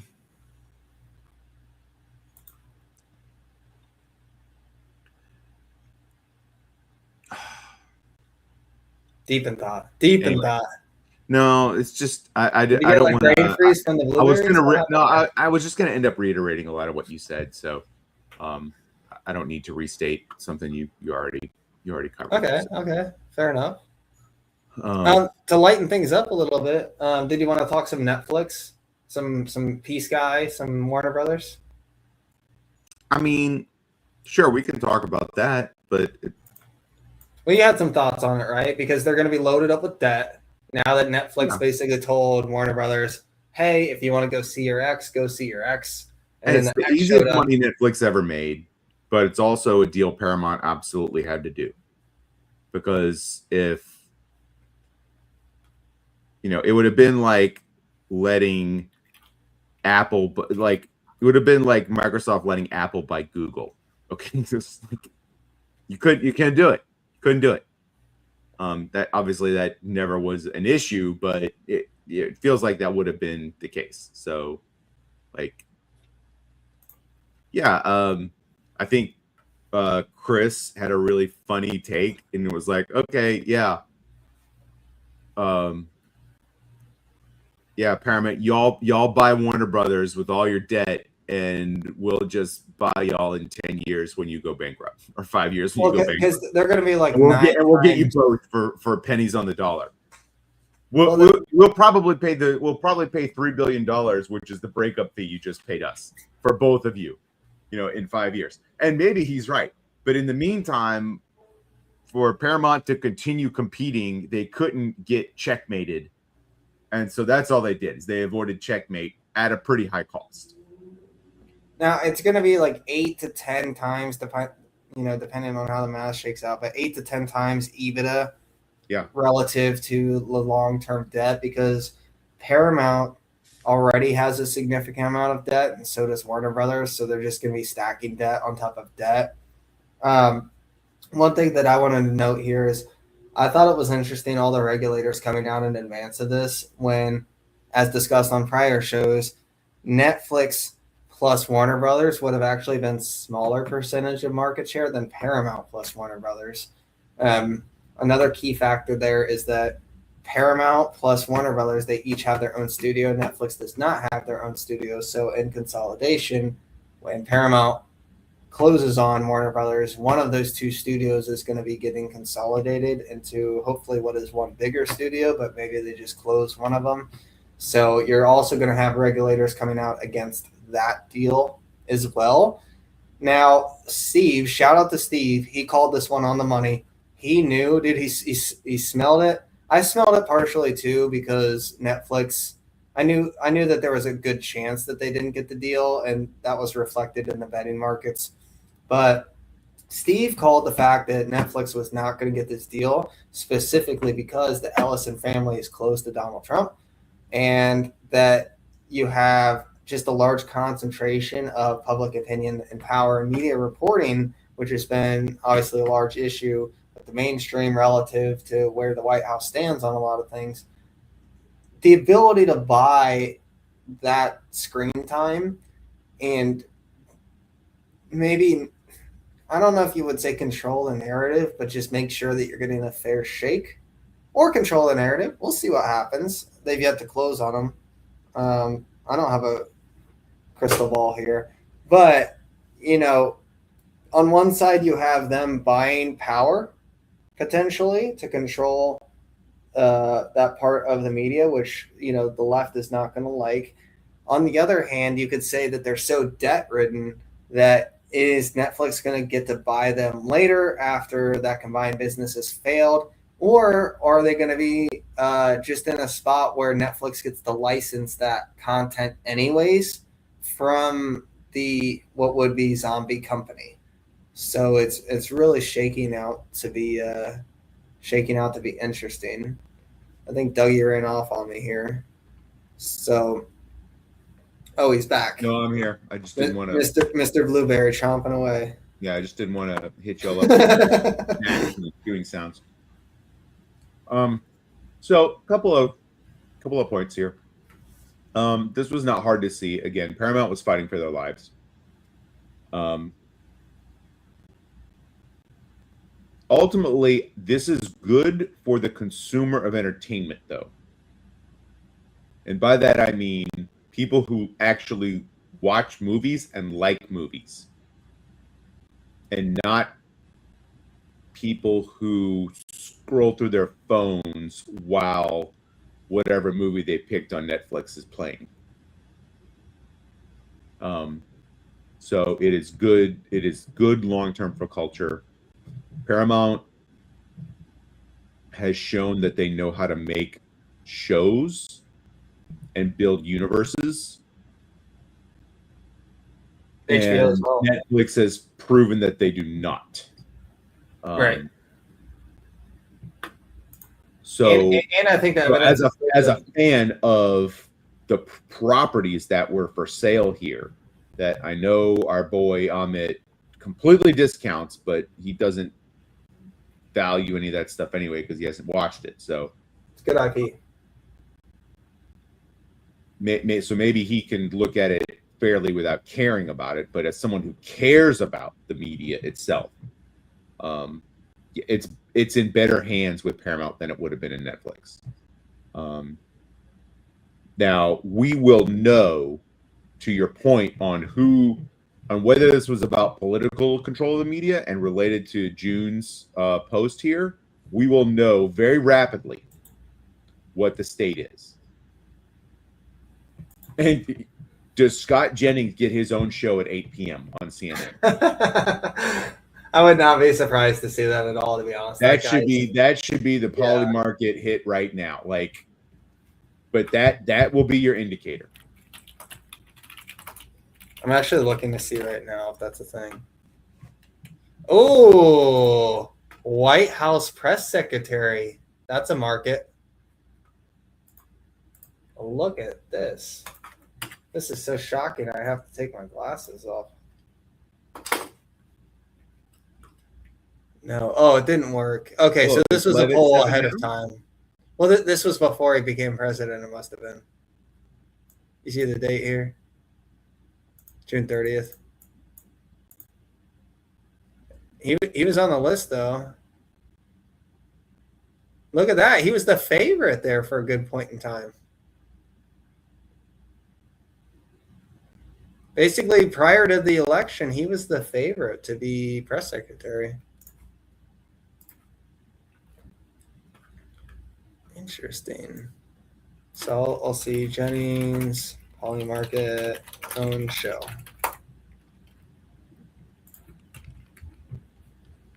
Oh, look at this. Threads. Scott Jennings has his own show on CNN. Big changes with new take. Oh, no, this is unverified. Okay, never listen to me. I do like that idea, though. I do really like that. That's just how you tell. I mean, so and what that tells you is they're going to try to make money. Now, there's some argument to be made, and part of me definitely agrees with it, that a news organization should not be solely about profit. They should be about telling the truth, regardless of who is in power and who they have connections with.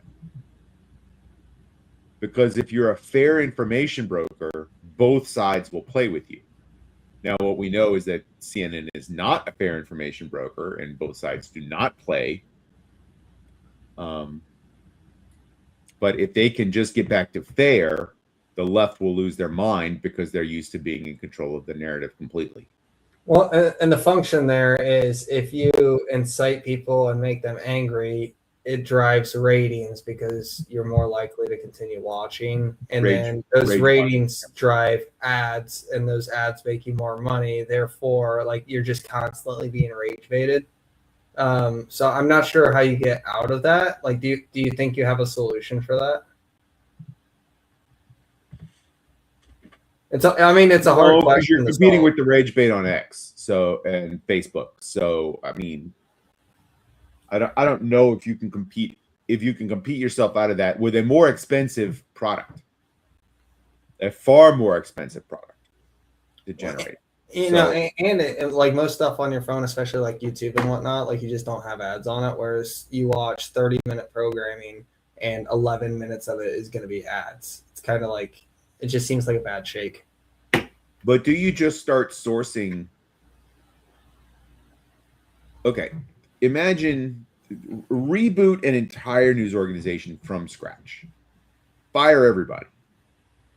Okay. Now, where do you start getting feeds and information coming into your organization? X and YouTube. But you're still going to have like reporters on the ground and whatnot, right? No. You fired everybody. but you still need information. Where are you getting it from? X and YouTube. You just start reposting that. So then you hire a few people back to start filtering for what is just seen on X and YouTube, and maybe you bring on some of those people to broadcast on your stream, on your airwaves while they're streaming on. I mean, imagine if CNBC fired all their morning people and they just replayed Amit's Morning Open.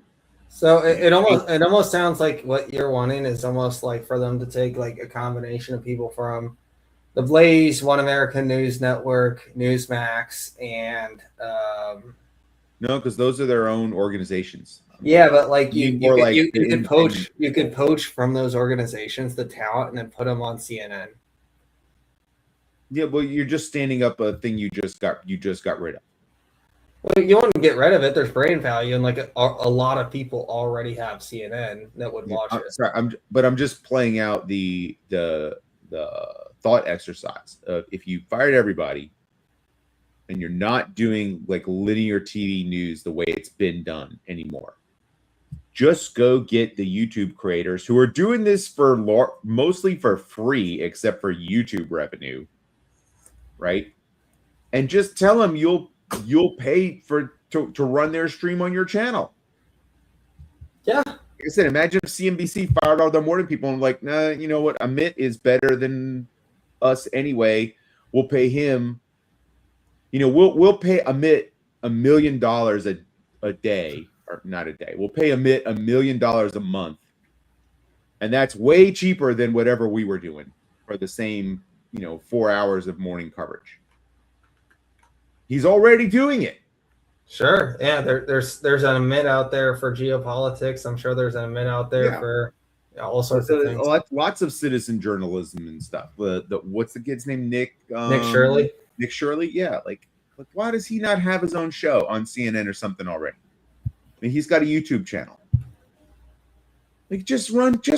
You don't even have to set him up with a studio show and blah blah blah. Just run what he's already running. Those assets. Yeah, just run what he's already running. You just become an aggregator, and maybe you get competed away in the long term. But at least in the short term, you have slashed your expenses. And you still have the advertising, so you still have the money to attract the talent. Can we talk about a poll that made me a little bit sad? Sure. This is a Gallup poll. Pride in being American by political party. And Republicans hasn't really changed in quite some time.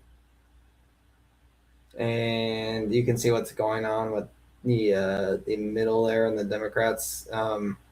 Made me sad because to me this is kind of like evidence that people are buying the propaganda that like America is an oppressive country and that we don't have rights, and that that they're overblowing a lot of the issues that I think are actually being caused by some of the socialism and like a lot of these failed policies that are happening in LA, Chicago, New York, and then they're getting upset that things aren't going their way in their particular states and cities. But it's really just a result of them shooting themselves in the foot a little bit. And then they they make themselves the victim a little bit and blame America and say that the system is broken when actually there's nothing wrong with the system at all. They've just decided to break it themselves and then blame the system. I would like I stated at the beginning of the show, I would really like to see the Democrats rebrand themselves a little bit because I would like to have two competent parties that are electable, and two parties that love America and want to work for the American people and not just their highest bidder. Well, what your chart represents is the ideological capture of the education system and the media. I would argue those are two big causes of the results that we're seeing on that chart. Yeah. So, and I got news for you. The people who declare themselves as independents aren't. Because it says, Democrats, independents, and Republicans. The people who everyone likes to say they're independents. JCal likes to say he's an independent, but we know he's not. Well, I think some of those probably are independents, but we know that certainly some of them aren't.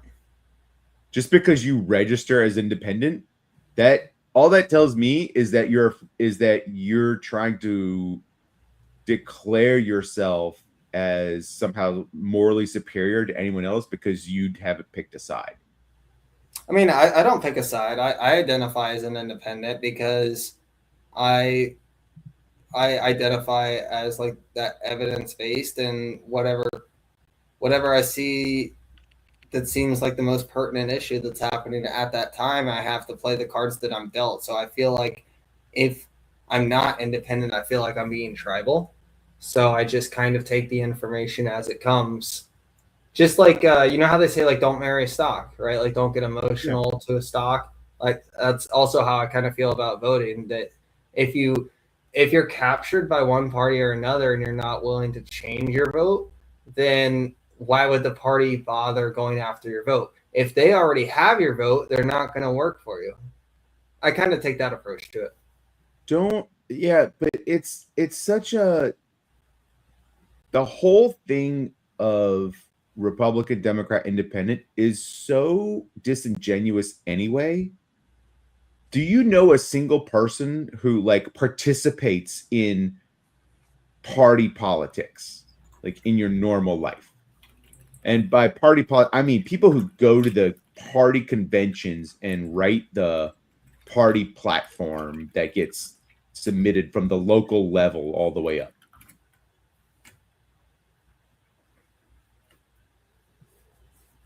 I don't know anyone like that. Yeah, I knew one person like that. He was a Democrat. And okay, so you know one person. Oh, so dude. Everyone else in your life should be an independent, and you know one Democrat. He fit the stereotype. He went to a Kamala event before the election and tried to convince me that Kamala was the second coming of Obama. And I had to set him straight and let him know that Obama was an S-tier politician with mad charisma who knew what the people wanted to hear, and that Kamala was, we'll be nice here and say, not that. So, yeah, it's just, and to fit the stereotype, of course, because I disagreed with him, you know, all the names started flying left and right, which has been kind of my issue with that side of the aisle, is that you can't even have a simple discussion anymore without names flying left and right. Like, we can't even get to the conversation before you're trying to assassinate my character. And that to me is just not acceptable. Like when you can't even have the conversation, like there's adults that I've had conversations with that if you mention the Orange Man, you just see steam coming out of their ears and like they lose 30 IQ points immediately. Like you can't converse with them. They turn into fucking children. And I don't want that for the country anymore. So I'm definitely looking forward to 28, despite like actually liking a lot of the policies that are happening in the second term. The first term wasn't as effective. Second term, we're doing better. But to move past the Trump era, I'm sure they'll be able to vilify whoever the next RNC candidate wins the primary. But, you know, it won't be so much TDS anymore. They'll have to change the narrative. And I think because you already had literally Hitler, right? So you can't have literally Hitler again. Exactly. Yeah, you already cried wolf essentially. But yeah, they will. But they will. They will. Like, especially if it's Vance. But like if it's Rubio, how are you gonna cry wolf? Right? Like Rubio existed before Trump politics came into the picture. So it's certainly interesting. What else did we have on the docket? I think we basically got through just about all of it. Did we not? Can we talk about how amazing a CEO Jensen is? Oh, yeah. Oh, we played that Jensen. That happened. Right? Oh, yeah. Okay. Oh. Yeah, we wanted to talk about the NVIDIA earnings, right? You want me to pull we should mention it. And then the fact that the stock has dumped like from 200 to 177. with no sign of bottoming. Like, come on, people, this is ridiculous. Like, I've been buying this dip, but now I'm like, okay, hold up, because people are about to get real stupid, and you're gonna get a great buy on Nvidia stock here very shortly. And I know that there are people in our, even in our friend group that are like, it's cyclical, you can't buy this. No, you don't understand. Nvidia is not a cyclical company anymore. They're not just chips. Yeah, it does seem like the demand is chips, and they're like 3 of the 5 layers of the software stack now. So, like, sorry, that narrative is over. I mean, like, look at these numbers. Like, if you just go back like 4 years ago, like, this is insane what they're doing right now. Just look at the delta between the last bar and the one before it. 32 million up to 43. That's crazy. That is a 94% year-over-year increase, and what, a 25%, essentially 25% quarter-over-quarter net income jump. Yeah, and this last 2 weeks, the market has decided that growth is it's almost like a negative indicator for stock performance. Like, the better your growth is, the more we're selling your stock. Check out what I found here. Okay. This is shareholder equity book value. Look at this. What are we looking at here? They added 39, am I reading that right, math? $39 billion of book value in 1 quarter. Wow. People sold the stock? What? What? Huh? They sold it this week. Like, they waited till after the earnings to sell this. I don't have enough. I mean, there are companies right now that, well, just because of my situation, I've had to move out of growth. A large portion of my portfolio out of growth.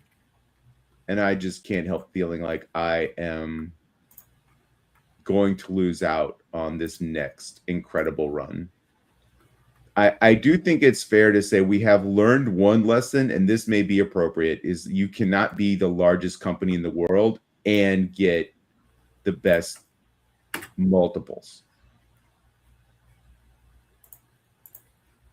Because no tree grows to the sky. Be the largest market cap at the same time and be able to get what would be considered fair multiples.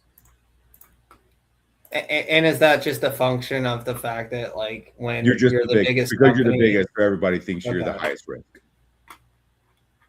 It's like, but you're the big, like, you're the giant.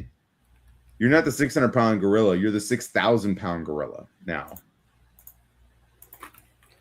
So something that I thought was interesting about that is we know that NVIDIA's growth is essentially capped at the higher end of things because they can only have as much demand for their product as there is essentially operating cash flow for their major customers.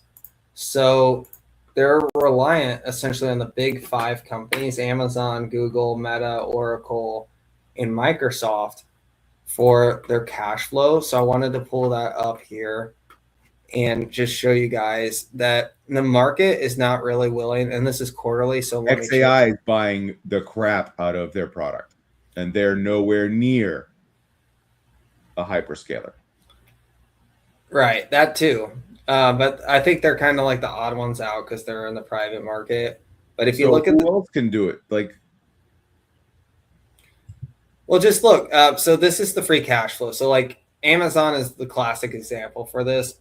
Microsoft and Google and Meta are going through it too. But I think Amazon has really been the poster child for, like, oh my God, like, negative or even free cash flow. Like, what are we going to do? The sky's falling. Okay, so if we look at the operating cash flow, and I know Steve talks about this all the time, as long as this operating cash flow number continues to go up, that's additional money that they can throw at CapEx. So in this example here, you know, this time last year they had 115 billion. Now they have 139. So that's, another $20 billion that they can throw into CapEx without their free cash flow taking a hit, which Was again, that last part by percentage or by number? I forget. By number. So look, if they went from 160, no, not this one, the one before that, the free cash flow. The free cash flow, this is absolute dollar amount. Okay. So you can see it trending down as they've continued to really lean into the opportunity, which again, no one believes. Like you can't make me hate this. Yeah. It's hard to hate it because Jassy, people forget, like Jassy is literally the reason that AWS is the monster behemoth that it is. And AWS runs at something like 36% operating margin.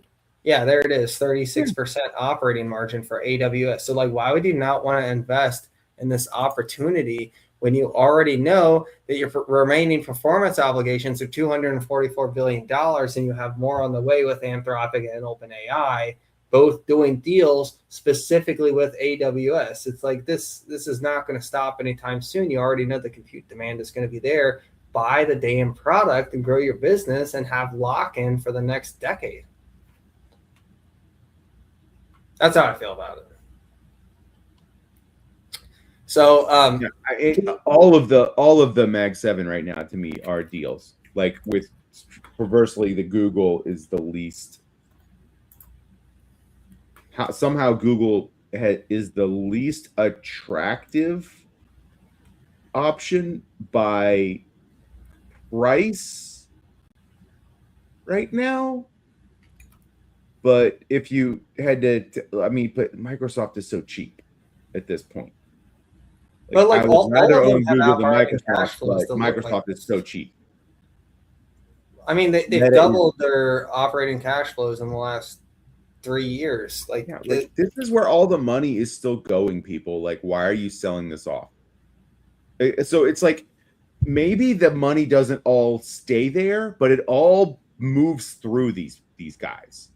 So if they're not the ones that are holding on to the cash at the end of the day, they're the ones deciding where the cash gets spent. And that power in and of itself has its own value. Again, with all these, they've all doubled their cash flow in the last 36 months. Yeah. They get to decide who the winners are out of their vendors and suppliers. Like at that next level in the stack. And that is its own superpower. So look at this. Isn't this crazy? So they spent trailing 12 months, Google spent $91 billion on CapEx. And look at this, their free cash flow, even after that $91 billion, they still had $73 billion of free cash flow. Killing it. This is why, guys, when I say, again, can't hammer this home enough, not investment advice, but when I go to bed and I lay my head on the pillow with 36% of my portfolio in Google, this is why I don't have an issue with it at all. I think that they should pursue the opportunity when the cloud is growing at 48% cloud growth is. So with that being the limiter, like you just have to trust that these companies are going to continue with their operating cash flow higher. And with that continuing higher, that means more money that they can reinvest back into Broadcom, NVIDIA, TSM, the whole AI value chain there. I did have something else to share about NVIDIA earnings that I thought was interesting. Just a small footnote, but I did want to chat about it because a lot of people think of NVIDIA as strictly a chip company. And Jensen, if you listen to him closely, he tries to do some education around that NVIDIA, similar to Broadcom, where you've got networking. NVIDIA is also a networking company. They're an AI infrastructure company, really at the high level. So you've got the compute on the left-hand side, which is still, the majority of their business. But look at this networking. They've over tripled. They almost 4x'd their networking revenue in 12 months. Is this not one of the most insane charts you've ever seen? That's again, like, I am so happy to have the NVIDIA position I have. I wish I had more. I wish I could hold more. But I'm such a huge fan of Jensen. People who have thought that NVIDIA was cyclical because it was a semi do not understand what that company does and how he runs it differently than other chip manufacturers. And they also, I think they're fundamentally misunderstanding the fact that this is a sustained tailwind of compute demand, and that there's not really a realistic scenario at all where we go negative in compute. Like, we're going to need more in 26 than we needed in 25. We're going to need more in 27 than we do in 26. Like, anybody who starts a new business is additional compute demand, regardless of what that business is. If they're using a service online that is hosted by any one of these hyperscalers, that is additional compute demand. It could be a laundromat and you just need to set up an email address to do business with. That is additional compute demand. This is compute demand doubling every 7 months. Yeah, and you can see there. This is like Moore's law, but on the demand side. Right. Because Moore's law was like, okay, this is the compute we're generating because the chips keep improving. But this is on the demand side, which was driving the innovation side and the build out. Right. There's a natural flywheel there where, like, the more data you have, the more useful the compute becomes, because then it can operationalize that data. And the more data you have, the more compute that you need. The more compute that you have, the better you can use that data. And it's ultimately you're limited by the size of the silicon molecule. Okay. The silicon atoms. You get limited by the size of the electron. Okay, ultimately, which means at that point you can't make it any smaller. You just have to make more of it. And if this becomes the new mode, so like what we talked about in a lot of the SaaS conversation, where you have APIs or even just Claude doing a lot of the coding, or Codex doing a lot of the coding, and just adopted use of Veo from Google, Sora, GPT from paid users, basically any tool that is going to require tokens, that's all going to drive demand. It's going to be sustained demand, right? Like, people GPT yesterday and they're going to GPT again tomorrow. That's not going to stop anytime soon. And it's only restricted really in the US. Like, we really haven't even began to expand a lot of those use cases, especially on the commercial and enterprise side, to Europe and other countries around the world. I was at a laundromat conference last weekend, and the last presentation was on using AI in your laundromat. It was a bit dense and dry. Big time nerd doing it. Didn't have a lot of the entrepreneurs on board, but asked the question, who uses AI in their laundromats? The laundromats now, okay? And maybe 25% of people held up their hands. Or who uses AI every day? 25% of people held up their hands. And he's like, no, you're wrong. If you do a Google search, you're using AI. Right. Okay. So that's the thing people are not understanding. I mean, they're like, oh, I'm only using tokens when I'm using LLMs. Well, not when you're doing a Google search now, because you're getting AI results. But all like the next layer of applications that you think you're using, those are all going to be running on agents, and they're all going to be just cranking through tokens, which is why we need to put the power of the public utilities and their ability to scale power generation. We have to drive down the cost of tokens. You're getting charged up. Not increase the charge of tokens by making the power generation private. Well, if they do make the power generation private, isn't that good for companies like Bloom? It makes them go buy like an immediate solution. I mean, maybe. You're still upset. I understand. I get it. But it's okay. Yeah, it could be good for a company like Bloom, but like, look, Microsoft Power and Light. Okay, that's more likely to be the future than Bloom Energy. Okay, Maybe. Just a Microsoft Power. That's the future. Or Google Power. Google Energy, right? That's more the future. Like Tesla has its own energy production built inside its company, right? Sure. Now they use plenty of power off the grid, but they also have their own power generation side of things that they're selling it more so than using it, right? But I mean, you don't have to do solar if you do nuclear or LNG. Well, I mean, XAI uses LNG generators. But it's still like, come on, we have to drive down the cost of the tokens is where it's all going to be at, and the access to cheap tokens.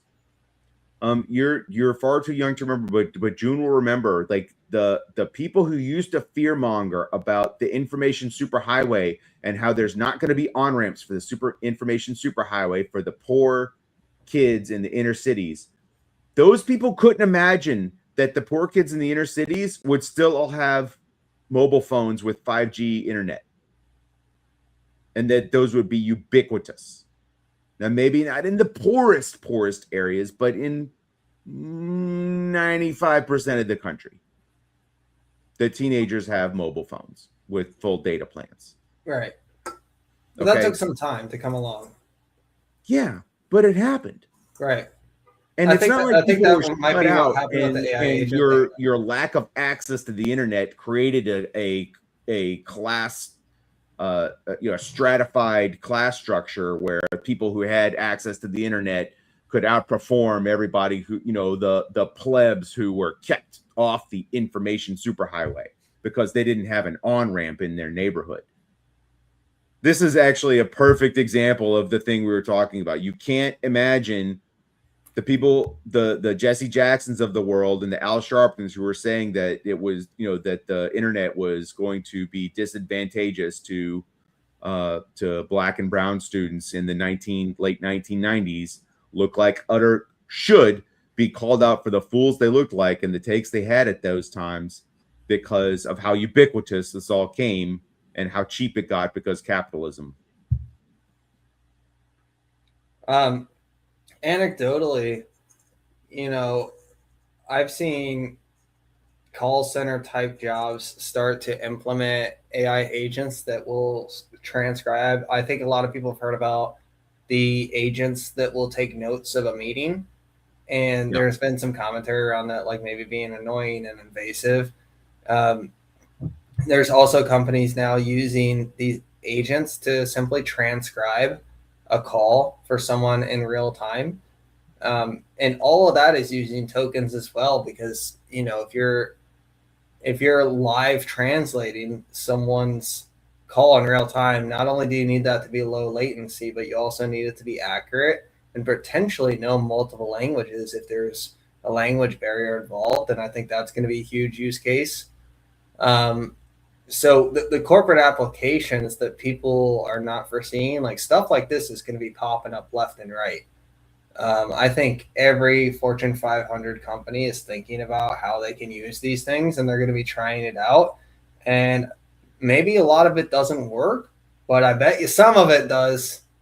So that's where you get like the sustained demand. And again, on top of people using GPT and Gemini for their daily use and for their homework and for their learning and for their curiosity, you're also going to have people using it to do to use it as tools to do research. So, compiling data, like what a lot of us probably use it for, and to pull reports from more formalized reports that we can't be bothered looking through 80 pages of a 10K for, and even corporate applications where it's just organizing a lot of that information. Data aggregation jobs should be replaced by AI. if all your job is to gather data, aggregate it, and summarize it, AI is replacing you. So I have a fun story about this. So those of you who might know the game RuneScape, I used to play that game. Dougie, did you know about that game, RuneScape? I know about it. I never played it. Dude, I was in this game. I had what they call completionist cape. So I had 99 of every single skill. I had done every single quest. They had like a task diary where you went around and did like random stuff. Suffice it to say, I'll give you the short version. Really, really fun game to me, and I had like a good time on it. That was like a good chunk of my high school. And so I do remember dial-up internet because my brother and I, we used to have one computer at the time in middle school, and, mom would, of course, pick up the phone, and there goes your internet. And, a lot of times on this game, you would have items that you could lose if you died in game, and it would take, 10, 20, 30 hours to like get enough gold to get these items back. So apologies to Mother Harrison there for any outburst after she picked up the phone and we lost some items. But we can always make money back, can't we? Yeah. And now it's real money and not fake money. Exactly. Although there was a little bit of a black market there for RuneScape gold. You could sell real RuneScape gold for real money. And buddy, I played EverQuest. We invented that. But the market got so real that it actually became a problem. I want to say like in 2017, 2018, when Venezuela started having their huge inflation issue, because no one could work jobs in Venezuela because, if you work for $10 an hour by the end of your shift, your Venezuelan currency has, just gone down by so much week to week. So there was a lot of Venezuelan people who were playing RuneScape, making money on the game, and then selling it for US dollars so that they would have a stable currency. So they were like professional RuneScape players making That's wild, bro. Making 30, 40, 50 US dollars a day. That's wild.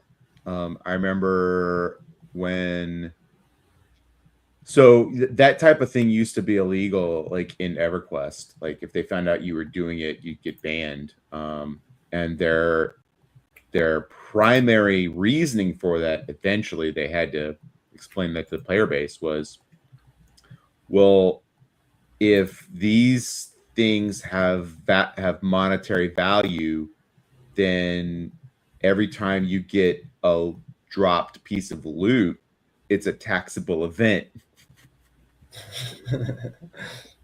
Now, is that a realized taxable gain or unrealized? Yeah, we don't want to get into the business of figuring out what the unrealized value of your loot is and sending you a 1099 miscellaneous every year. That's awesome. So stop doing this, or we'll ban you from the game. And it's like, okay, well, that's actually the best, and not to mention it actually does take away from the game play overall, but that was like the best real world explanation of why you really shouldn't do this in your video games. I get it. There's some people who just want to pay to win, but that became an issue with the game itself on RuneScape, was if you can buy gold, then you run into the mom credit card issue, and some dumbass who doesn't really know the knowledge of the game but has all the money, and then you go to a boss with them and they don't know how to do the boss because they never learned how to play the game. They just bought their way. So yeah, it's always a thing. Yeah. I think that just about covers it. We've been on for 2.5 hours. We've gotten into RuneScape and EverQuest. I mean, look, we probably, if we were able to stay on real topics, we probably have another 2 hours to cover. But I'm cashed. We're cashed. It's midnight Dougie's time. It's been a long day. Long day. So you know what I did? What we did today, right? So we drove to Baton Rouge last night for the gymnastics meet at LSU. Okay. We got up this morning at 5:30, drove back to Houston. I loaded everything in the car and drove directly another hour to the rocket launch. Was out at the launch all afternoon, like from noon to 5, cleaned up. Oh my gosh, these college teams are driving me nuts. There's like 30 of them there, and there's 5 volunteers like working to set up, and they're just like standing around and talking and doing whatever. It's like totally not paying attention to what's going on. Anyway, so just wiped after that, and then came back here and was like, well, I need to at least put in a little bit of work on the show tonight. Ugh. But yeah, at some point, ladies and gentlemen, we will have our graphics done sooner than 5 minutes after the show's supposed to start.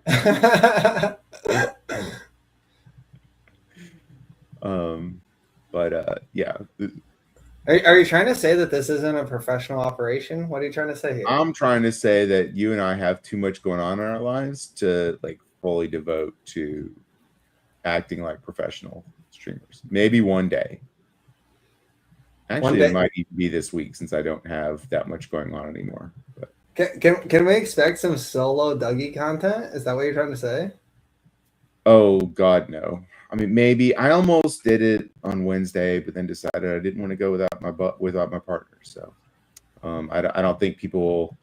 I already tend to overshare sometimes, and I don't know when to stop talking. So that's why I need a conversation partner to have. Sure. Well, as you know, I have Tuesdays off, so if we want to squeeze into a week, we can do that until you land another 9 to 5. Yeah, let me look at this Tuesday I have my homeowners association meeting. Okay. Yeah, we can try. That's gonna be fun. Oh my God. We have someone she's like threatening to sue the board because we won't keep dogs from peeing in her yard. I'm like, I don't know what you want us to do, lady. Like they're dogs from town, like they're not even neighborhood dogs. She's like, and I guess you feel like they just all target your yard. But it's gonna be fun. I know that. HOA meetings, fun. Those are usually the two things that I think. Talk about a totally thankless job. I've determined that I do not want to do this anymore. But I'm going to serve out the term and then be like, all right, I'm out. Well, look, if you do it, you can stop someone else from who's going to make your life miserable from like doing that. Like you can defend yourself and advocate for yourself a little bit. So who knows? Yeah. Well, the initial thing was you can't complain if you aren't willing to like serve, right? Did you hear the George Carlin bit about this? Maybe, but do you know how I got elected? Okay, I won 100% of the vote when I was elected to the board. There were 2 votes. One of them was mine. Was the others your wife's? No, it was just another person. There were 3 openings and there were 2 candidates. So, like, that's how popular serving on the board is in this neighborhood of almost 400 homes. The George Carlin joke used to go, if you vote in an election and I don't vote in an election, the common saying is like, you don't get to complain if you didn't vote. But George always used to say, well, of course I get to complain. I didn't vote in the problem. You did. I always thought that was funny. Anyways, with that, I think we are going to call it a night. Thanks everyone for being here. Yep. We've got our X's, of course, as always, down in the chat, as well as the Street Exchange. Check out the Street Exchange. I think Matt should probably be having more to come here at some point. But once again, thanks everyone for being here, staying up with us on Saturday night. Wait, hold on. Am I reading in the chat that Laura and Lisa were hanging out? Yeah. Where you been? Running around, I guess. I don't know, but that sounds like a lot of fun. I mean, can confirm hanging out with Laura is a lot of fun. Haven't hung out with Lisa yet, but I do know that hanging out with Laura is a lot of fun. So Yeah, Laura's shout out to Laura. You're lined up for LA, right? Yep. All right. Yep. Yep. Yeah, so LA meetup end of March. We will see everyone who's going to be there. This is a immense meetup in LA on the weekend of Friday, the 27th, 28th, 29th in March. We might have to venture out over to SoFi Stadium for a little bit of a field trip. Well, we do have a field trip planned. Yeah, we do. I don't think we want to tell everyone what that trip is. SoFi. Yeah. We're not exposing that, but there is a pretty badass little trip planned. Okay, Laura, we'll miss you there, but I think we're gonna wrap up. Get out of here. Thanks everyone for being here.